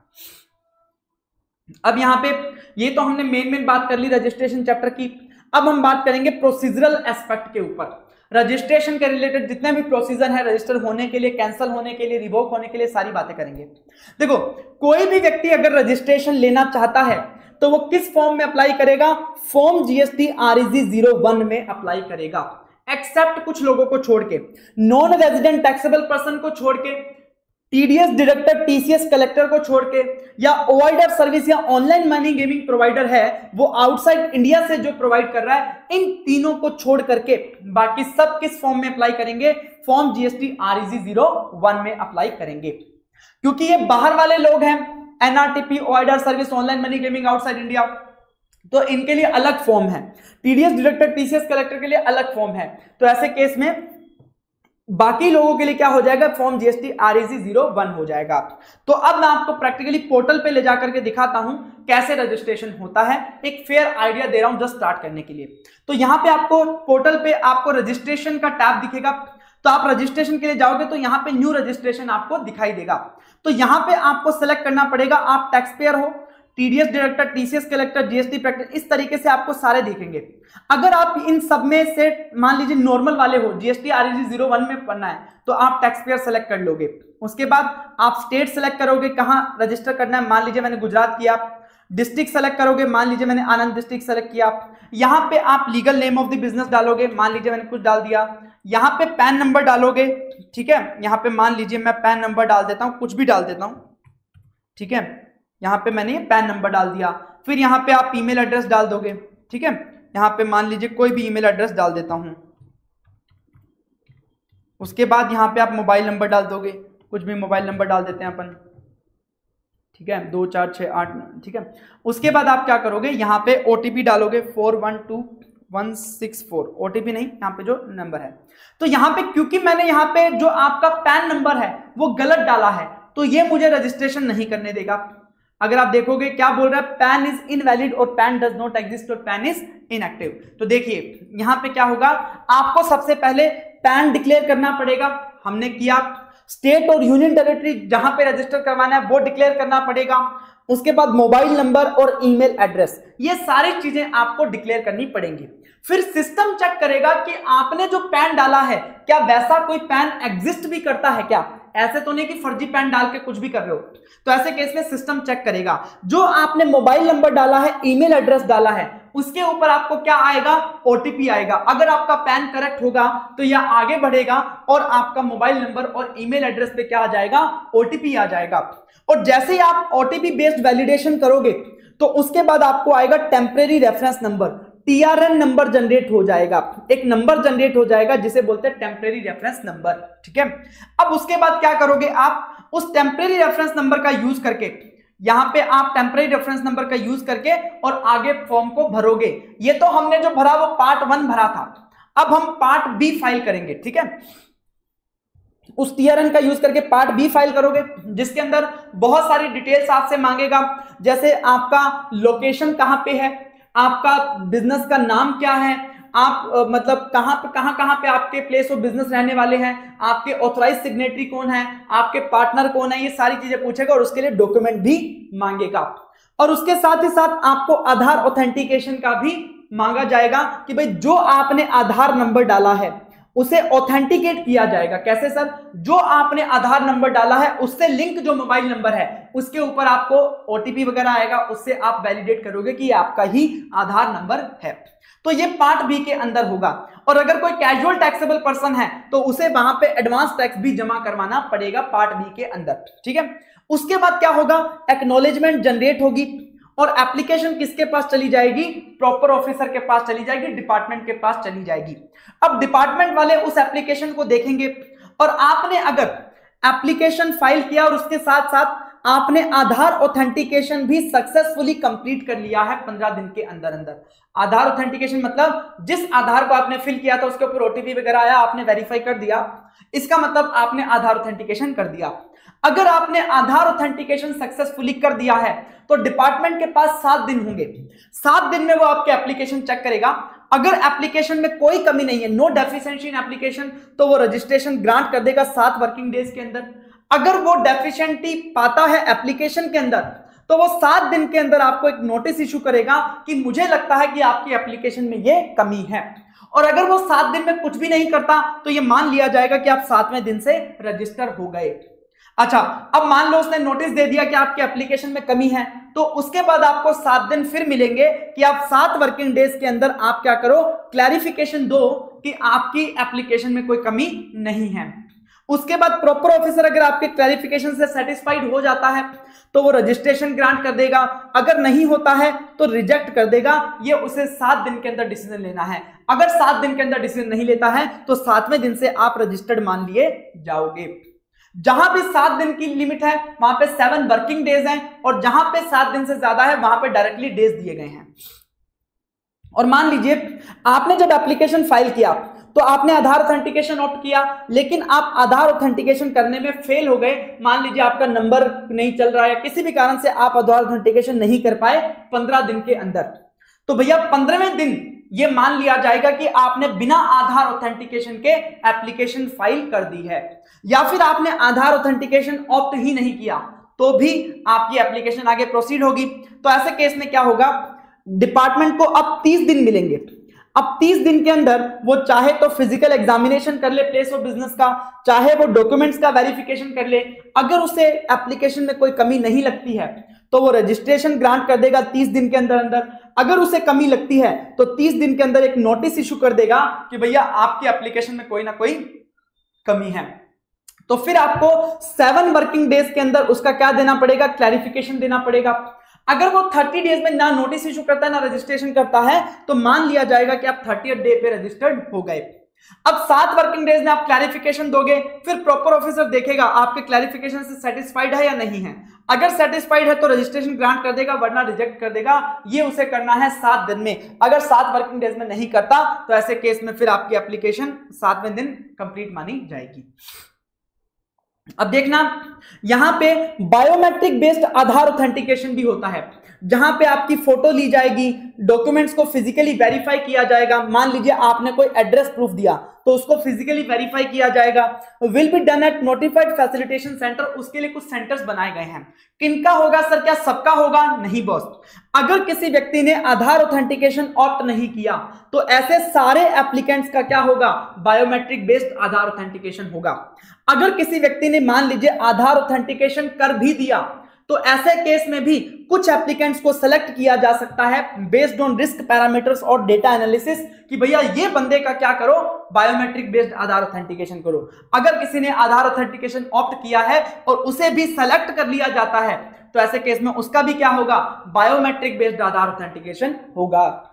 और जिसने नहीं ऑप्ट किया उसका तो होना ही होना है। तो ऐसे केस में एप्लीकेशन तभी कंप्लीट मानी जाएगी जब ये बायोमेट्रिक बेस्ड आधार ऑथेंटिकेशन वाला प्रोसेस जो है वो कंप्लीट हो जाएगा। अब कई बार सर आधार ऑथेंटिकेशन होता है तो हमने बोला कि 7 वर्किंग डेज मिलते हैं डिपार्टमेंट के ऑफिसर्स को, ठीक है। लेकिन मान लीजिए सिस्टम ने रिस्क पैरामीटर्स और डेटा एनालिसिस के बेसिस पे किसी टैक्स पेयर को जिसने आधार ऑथेंटिकेशन कर लिया था उसको सेलेक्ट कर लिया for physical verification of the place of business. अब डिपार्टमेंट के ऑफिसर को जाकर के वहां पे प्लेस ऑफ बिजनेस चेक करके आना है तो वो 7 दिन में पॉसिबल नहीं है। तो ऐसे केसेस में 7 दिन की जगह उसे 30 डेज मिल जाएंगे for disposing of the application, ठीक है। तो अगर रिस्क पैरामीटर डेटा एनालिसिस के बेसिस पे आपका सेलेक्ट हो जाता है फिजिकल वेरिफिकेशन तो भले आपने आधार ऑथेंटिकेशन कर दिया, प्रॉपर ऑफिसर को 30 दिन मिल जाएंगे। किसका होगा आधार ऑथेंटिकेशन? अगर आप इंडिविजुअल हो तो आपका खुद का आधार होगा तो आप खुद के आधार का ऑथेंटिकेशन कर लोगे। लेकिन सर अदर देन इंडिविजुअल, जैसे मान लीजिए कंपनी है, एलएलपी है, पार्टनरशिप फर्म है, इनका तो आधार नहीं होता तो किसका होगा सर? तो भाई इनके जो मालिक हैं, इनको संभालने वाले हैं, उनका आधार ऑथेंटिकेशन होगा। तो एक प्राइमरी ऑथराइज सिग्नेटरी और एक कर्ता, पार्टनर, प्रमोटर, डायरेक्टर और मेंबर। पार्टनर पार्टनरशिप फॉर्म में पार्टनर होगा, एलएलपी में पार्टनर होगा, एचयूएफ में कर्ता होगा, कंपनी में प्रमोटर डायरेक्टर होंगे, तो उनका आपको आधार ऑथेंटिकेशन करवाना होगा। उनका करवा दिया मतलब कंपनी का करवा दिया। अब सर क्या सिर्फ जो नए रजिस्ट्रेशन हो रहे हैं उन्हें आधार ऑथेंटिकेशन करवाना है? ऐसा नहीं है सर, जो ऑलरेडी रजिस्टर्ड हो चुके उन्हें भी आधार ऑथेंटिकेशन करवाना पड़ेगा। अगर उन्होंने आधार ऑथेंटिकेशन नहीं करवाया तो अगर कल को उनका रजिस्ट्रेशन कैंसिल हो जाता है तो उसको रिवोक करने के लिए एप्लीकेशन फाइल नहीं कर पाएंगे। वो किसी भी प्रकार के रिफंड की एप्लीकेशन फाइल नहीं कर पाएंगे अगर उनका आधार ऑथेंटिकेशन नहीं हुआ है तो जरूरी है आधार ऑथेंटिकेशन करवाना, नए रजिस्ट्रेंट के लिए भी और पुराने वालों के लिए भी। आधार ऑथेंटिकेशन एप्लीकेबल नहीं होगा कुछ लोगों पे जो कि सिटीजन ही नहीं है इंडिया का। अरे भाई, जो इंडिया का सिटीजन नहीं है उसके पास आधार होना भी नहीं चाहिए, तो ऐसे केस में उसका आधार ऑथेंटिकेशन बनता भी नहीं है। अगर कोई डिपार्टमेंट एस्टैब्लिशमेंट है सेंट्रल और स्टेट गवर्नमेंट का, अरे भाई गवर्नमेंट का ही डिपार्टमेंट और एस्टैब्लिशमेंट है तो उन्हें करवाने की जरूरत नहीं है। लोकल अथॉरिटी, लोकल लेवल की गवर्नमेंट, स्टैट्यूटरी बॉडी जैसे ICI, ICSI, public sector undertaking, ONGC, HPCL, IOCL वगैरह, person applying for unique identification number, इनको आधार ऑथेंटिकेशन नहीं करवाना है। अब सर मान लीजिए आप जाकर के बहाना मारते हो सर मेरा तो आधार है ही नहीं, मैं आधार ऑथेंटिकेशन कैसे करवाऊं। तो उन्होंने बोला भैया आधार के लिए अप्लाई कर दो। तो सर अप्लाई किया तो अभी टाइम लगेगा आने में, तो आप क्या करो, आधार एनरोलमेंट आईडी दे दो। भाई जब आप आधार के लिए अप्लाई करते हो, जब तक आधार नहीं आता तब तक के लिए आपको आधार एनरोलमेंट आईडी मिलती है, वो आधार एनरोलमेंट आईडी दे दो और उसके साथ bank passbook, voter ID, passport या ड्राइविंग लाइसेंस में से कोई भी एक डॉक्यूमेंट साथ में दे दो। उसके बेसिस पे आप आधार ऑथेंटिकेशन करवा सकते हो। और एक बार जब आपको आधार अलॉट हो गया उसके बाद फिर आप 30 दिन के अंदर क्या कर देना, आधार ऑथेंटिकेशन करवा लेना। अब जब आप पार्ट बी फाइल करते हो तो पार्ट बी फाइल करते टाइम आपको बैंक अकाउंट डिटेल भी देनी होती है, आपका कौन सा बैंक अकाउंट है, ठीक है, बैंक अकाउंट डिटेल देनी होती है। अब ये बैंक अकाउंट डिटेल आपको रजिस्ट्रेशन करते टाइम ही देनी है, बाद में भी दे सकते हो। तो वैसे तो उसी टाइम देनी होती है, लेकिन आपको रिलैक्सेशन दिया गया है कि आप बैंक अकाउंट डिटेल बाद में भी प्रोवाइड करा सकते हो। कब तक, रजिस्ट्रेशन ग्रांट होने के 30 दिन के अंदर, और आपकी जीएसटीआर 1 फाइल करने की जो ड्यू डेट होगी व्हिचएवर इज अर्लियर जो है, वहां तक आप बैंक अकाउंट की डिटेल प्रोवाइड कर सकते हो। लेकिन अगर आप टीडीएस डिडक्टर, टीसीएस कलेक्टर या डिपार्टमेंट के द्वारा किया गया रजिस्ट्रेशन है तो ऐसे केस में आपको bank account detail at the time of registration ही देना पड़ेगा, उसी टाइम देना पड़ेगा। उसके बाद जब आपका रजिस्ट्रेशन हो जाएगा तो आपको रजिस्ट्रेशन सर्टिफिकेट ग्रांट किया जाएगा फॉर्म REG 06 में, और उसके अंदर लिखा होगा आपके बिजनेस का नाम, principal place of business, additional place of business सब मेंशन किया हुआ होगा। अब उस रजिस्ट्रेशन सर्टिफिकेट को आपको डिस्प्ले करना है at each principal and additional place of business. तो भैया ये होता है, आप किसी जीएसटी रजिस्टर्ड पर्सन के यहां पे जाओगे तो आपको रजिस्ट्रेशन सर्टिफिकेट लगा हुआ मिलेगा दुकान के ऊपर। अगर प्रॉपर ऑफिसर को लगता है कि कोई व्यक्ति लायबल टू रजिस्टर है लेकिन वो अप्लाई नहीं कर रहा रजिस्ट्रेशन के लिए, तो ऐसे केस में प्रॉपर ऑफिसर खुद उसका रजिस्ट्रेशन कर देगा एक बार के लिए टेम्परेरी बेसिस पे। अब अगर मान लो उस पर्सन को लगता है कि ठीक है डिपार्टमेंट ने सही किया, तो वो क्या करेगा, 90 डेज के अंदर अप्लाई कर देगा रजिस्ट्रेशन के लिए, नॉर्मल रजिस्ट्रेशन के लिए। अब अगर मान लीजिए उस पर्सन को लगता है कि भैया डिपार्टमेंट ने मेरे साथ गलत किया, मेरा टेम्परेरी रजिस्ट्रेशन नहीं होना चाहिए था, तो वो इस बात के अगेंस्ट क्या कर देगा, अपील फाइल कर देगा 90 डेज के अंदर। अगर मान लीजिए अपील में वो हार जाता है तो मतलब उसे रजिस्ट्रेशन करवाना है, तो ऐसे केस में वो 30 डेज के अंदर फिर रजिस्ट्रेशन के लिए अप्लाई करेगा। अच्छा, अगर मान लीजिए आपने रजिस्ट्रेशन के दौरान जो भी डिटेल दी है अगर उनमें कुछ चेंज आ जाता है, अमेंडमेंट हो जाता है, तो ऐसे केस में कैसे अमेंड करना है सर, डिपार्टमेंट को बताना पड़ेगा। कैसे करोगे, तो ऐसे केस में 2 कैटेगरीज में डिवाइड किया जाता है इंफॉर्मेशन को। एक होती है नॉन कोर फील्ड, एक होती है core field. Non core field में क्या आता है सर, आपकी email ID, mobile number, day to day functionaries जो कि रेगुलर बेसिस पे फ्रीक्वेंटली चेंज होते रहते हैं। तो ये तो फिर इसके लिए प्रोसेस बड़ा नहीं रख सकते, क्योंकि अगर फ्रीक्वेंटली चेंज होता है तो बार बार चेंज करने का ऑप्शन होना चाहिए। और दूसरी कोर फील्ड होती है आपके बिजनेस का legal name, address of the principal और additional place of business, addition और deletion in main partner, karta, managing director, board of director. अब ये तो आप रोज चेंज नहीं करते हो भाई, लीगल नेम ऑफ बिजनेस आप चेंज थोड़ी करते हो, एड्रेस थोड़ी चेंज करते हो। तो जब ये चेंज करोगे तो बड़ा काम होगा, तो इसे हम बोलेंगे कोर फील्ड। तो अगर आप नॉन कोर फील्ड में चेंज कर रहे हो तो आपको डायरेक्टली जीएसटी पोर्टल पे अप्लाई करना है और वो अपने आप ऑटोमेटिकली अमेंड हो जाएगा और आपको नया रजिस्ट्रेशन सर्टिफिकेट ग्रांट कर दिया जाएगा। लेकिन अगर आप कोर फील्ड में चेंज करना चाहते हो तो आप एप्लीकेशन करोगे जीएसटी कॉमन पोर्टल पे और वो एप्लीकेशन जाएगी प्रॉपर ऑफिसर के पास और वो 15 दिन के अंदर अंदर आपकी एप्लीकेशन को या तो परमिट कर देगा या रिजेक्ट कर देगा। अगर परमिट कर दिया तो ऐसे केस में आपको नया रजिस्ट्रेशन सर्टिफिकेट ग्रांट कर दिया जाएगा।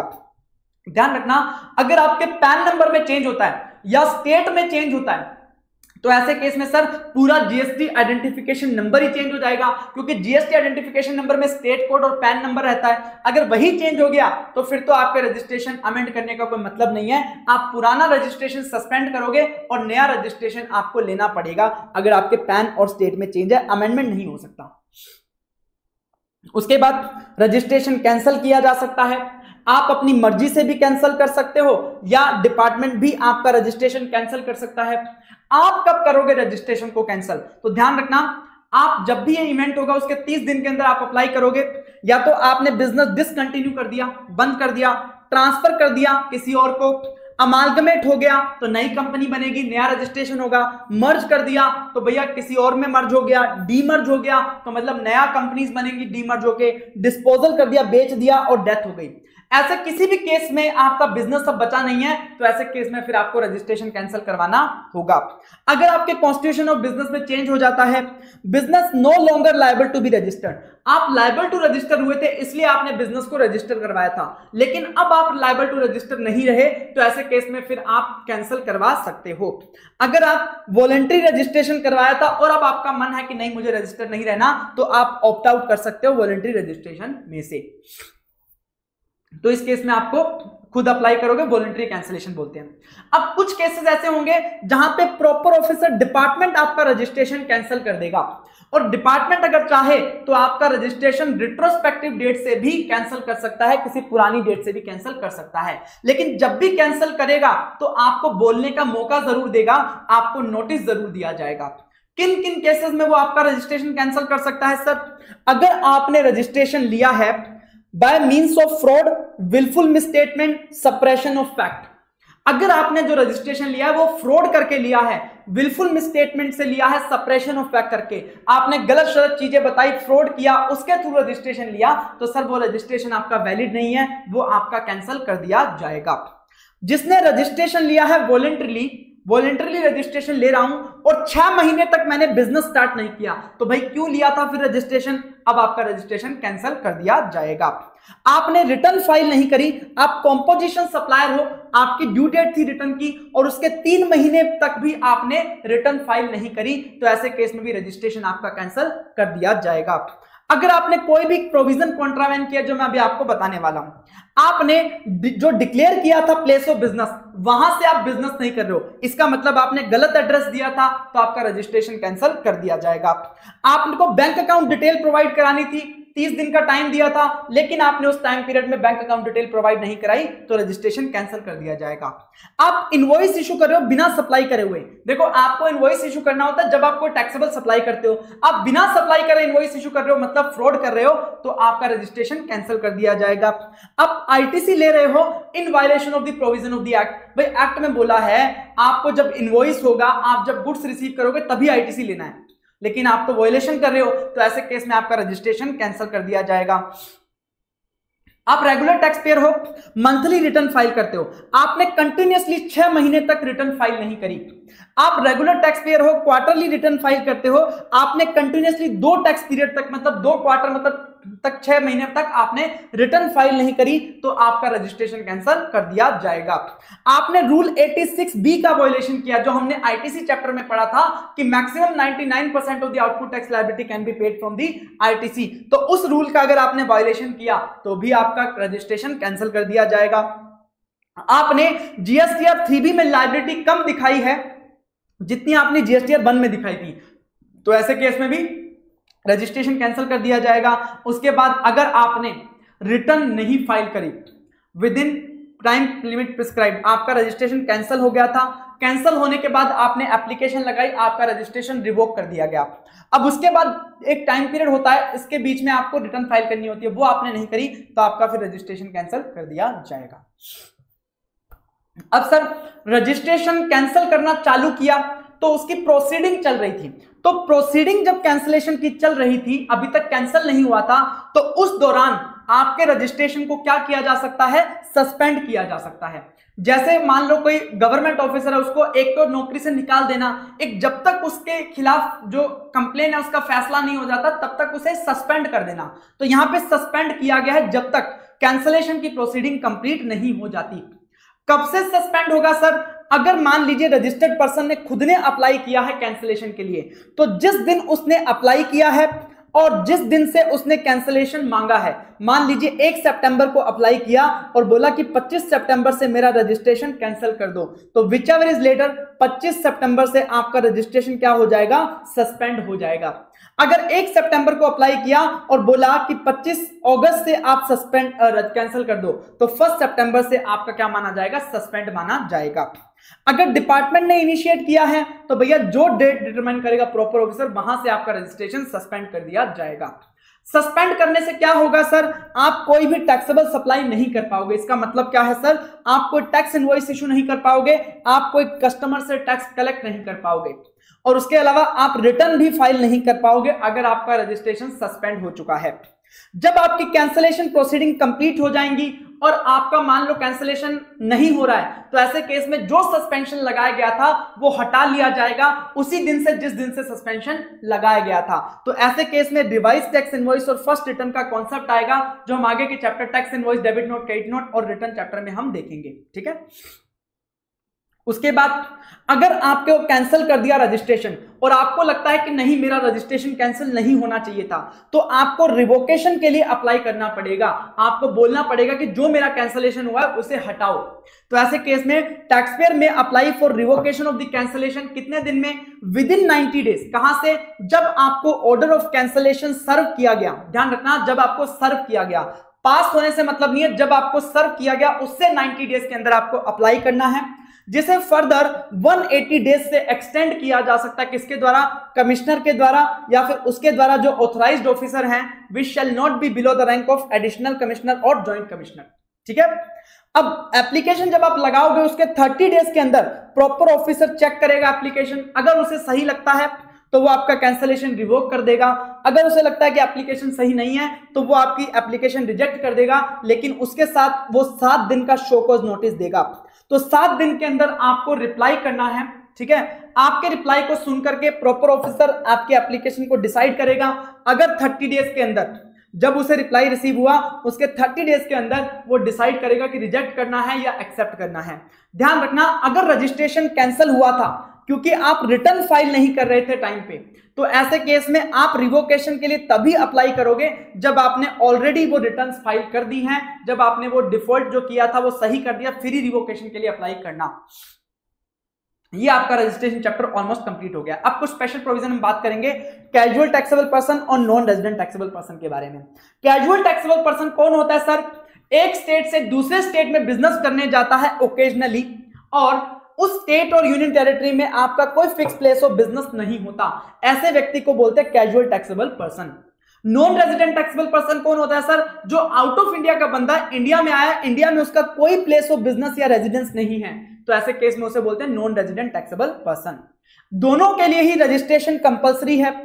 जो कैजुअल टैक्सेबल पर्सन है वो एप्लीकेशन लगाएगा जीएसटी REC 01 फॉर्म में, और क्योंकि एनआरटीपी का पासपोर्ट बेस्ड रजिस्ट्रेशन होता है तो वो REC 09 में एप्लीकेशन लगाएगा, पैन बेस्ड, पासपोर्ट बेस्ड। कब रजिस्टर करना है, दोनों को ही अपना बिजनेस स्टार्ट करने से 5 दिन पहले ही रजिस्ट्रेशन कर लेना है। उसके बाद इन दोनों को ही कॉम्पोजिशन स्कीम नहीं मिलेगी, दोनों को ही रजिस्ट्रेशन करवाने से पहले एडवांस टैक्स जमा करवाना पड़ेगा। सर कितना टैक्स जमा करवाएंगे, इन्हें अपनी एस्टिमेटेड टैक्स लायबिलिटी कैलकुलेट करनी पड़ेगी कि उनका सेल पे कितना टैक्स बनता है, इनके पास ITC कितना होगा, जो डिफरेंशियल अमाउंट है वो इन्हें पे करना पड़ेगा। ठीक है, ये है एडवांस टैक्स। अब देखना कि जो CTP है उसे तो पूरा ITC मिलेगा, इनपुट सर्विसेज कैपिटल गुड्स पे, लेकिन जो NRTP है उसे सिर्फ इंपोर्टेड गुड्स पे ही ITC मिलेगा, बाकी किसी भी गुड्स और सर्विसेज पे ITC नहीं मिलेगा। अब जो कैजुअल टैक्सेबल पर्सन और नॉन रेजिडेंट टैक्सेबल पर्सन को जो रजिस्ट्रेशन दिया जाएगा, क्योंकि ये टेम्परेरी बेसिस पे बिजनेस करने आए हैं तो इनका वैलिडिटी होगा। तो ध्यान रखना, जितने पीरियड के लिए उन्होंने अप्लाई किया है as specified in the application और 90 days from the effective date of the registration, और रजिस्ट्रेशन से 90 डेज विचएवर इज जो लोअर होगा उतना ही वैलिडिटी रहेगा। मान लीजिए इन्होंने अगर 80 डेज के लिए रजिस्ट्रेशन मांगा तो इन्हें 80 डेज का ही मिलेगा, अगर इन्होंने 120 दिन के लिए मांगा तो भैया 90 दिन का ही मिलेगा, लेकिन उस 90 दिन को फर्दर एक्सटेंड किया जा सकता है अगेन 90 डेज से। ठीक है, अगर कोई 180 दिन से भी ज्यादा बड़े के लिए रजिस्ट्रेशन चाहिए तो फिर भैया आप नॉर्मल रजिस्ट्रेशन करवा लो, सीटीपी एनआरटीपी के रूप में रजिस्ट्रेशन नहीं करवाया जा सकता। ठीक है, चलिए अब हमारा last topic UIN, unique identification number. तो भैया यूआईएन क्या होता है? ये जैसे आप जीएसटी में रजिस्टर्ड करवाते हो तो जीएसटीआईएन लेते हो, वैसे ही एक यूआईएन होता है, लेकिन इसका मतलब ये नहीं है कि आप टैक्सेबल पर्सन हो गए। यूआईएन लेने का मतलब बिल्कुल भी नहीं है कि आप टैक्सेबल पर्सन हो गए। इसमें क्या होता है, देखो भाई, अमेरिका की गवर्नमेंट के कुछ लोग यहाँ पे इंडिया में काम करते हैं, इंडिया में जो यूएस की एम्बेसी है, इसी प्रकार से इंडिया के लोग यूएस की एम्बेसी में काम करते हैं। तो भैया उन लोगों ने अलग अलग देश में रह रहे हैं, यूएस वाला बंदा इंडिया में, इंडिया वाला यूएस में, वहां पे हम सामान खरीद रहे हैं, वो वाले यहां पे सामान खरीद रहे हैं, हम वहां पे उनका टैक्स पे कर रहे हैं, वो यहां पे हमारा टैक्स पे कर रहे हैं। तो सर हमने आपस में एग्रीमेंट किया कि हम ना तो तुम्हारे वालों पे टैक्स लगाएंगे ना तुम हमारे वालों पे टैक्स लगाना। तो ऐसे केस में हम जो भी सामान यहां पे इंडिया में यूएस एम्बेसी वाले लोग परचेज करेंगे तो उनको वो पैसा वापस कर दिया जाएगा, जीएसटी जो उन्होंने पे किया है। ठीक उसी प्रकार हमारे लोग जब यूएस में सामान परचेज करेंगे तो जीएसटी जो उनका टैक्स लगेगा वो उन्हें वापस कर देंगे। तो उस पैसे को वापस लेने के लिए आपको लेना पड़ेगा यूनिक आइडेंटिफिकेशन नंबर। क्या सर यूएस के जितने भी लोग यहां पे रहते हैं सबको माफ है, या अलग देशों के लोग यहां पे जो रहते हैं सबको माफ है? ऐसा नहीं होता। कुछ नोटिफाइड लोग हैं जिनको ही यूआईएन मिलता है और रिफंड मिलता है। तो UIN is a unique number issued to certain notified person to identify them for providing refund of tax paid on goods और services supplied to them. UIN is a centralised number, state wise नहीं होता, पूरे India में एक ही होता है। UIN holder is not a registered person, hence not a taxable person. कौन है एलिजिबल टू गेट यूएन? अगर कोई यूनाइटेड नेशंस आपने सुना होगा जहां पे सारे देश मिलकर के बैठते हैं, उनकी कुछ स्पेशलाइज्ड एजेंसीज होती हैं, जैसे यूनिसेफ हो गया, WHO हो गया, ये सारी उनकी स्पेशलाइज्ड एजेंसीज हैं। उनकी स्पेशलाइज्ड एजेंसी हर देश में काम करती हैं तो उनको वहां पे टैक्स का बेनिफिट दिया जाता है।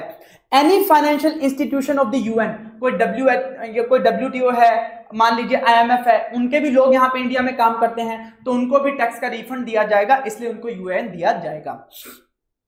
या फॉरेन कंट्री की कोई एम्बेसी या काउंसलेट अगर यहाँ पे काम करता है तो उसके अंदर काम करने वाले जो एम्बेसडर्स वगैरह हैं उनको भी रिफंड दे दिया जाएगा। ध्यान रखना, यूएन कैसे मिलेगा? यूएन के लिए एप्लीकेशन सबमिट करनी है, फिर मिनिस्ट्री ऑफ एक्सटर्नल अफेयर्स जो विदेश मंत्रालय है भारत सरकार का, वो रिकमेंडेशन करेगा और उसके 3 दिन के अंदर अंदर आपको यूएन असाइन कर दिया जाएगा, दैट इज द यूएन। अब यूएन क्योंकि आउट ऑफ इंडिया वाले लोग हैं तो इनको आधार ऑथेंटिकेशन भी नहीं करवाना होता, हमने एक्सेप्शन में भी पढ़ा था। तो यहां पे ये चैप्टर कंप्लीट होता है। अब तो आपने electronic commerce operator TCS registration chapter complete कर लिया है। अगर किसी भी प्रकार का कोई डाउट है, किसी प्रकार की कोई दिक्कत है तो प्लीज आप मुझसे शेयर कर सकते हैं, कांटेक्ट कर सकते हैं। थैंक यू सो मच, आज के लिए इतना ही।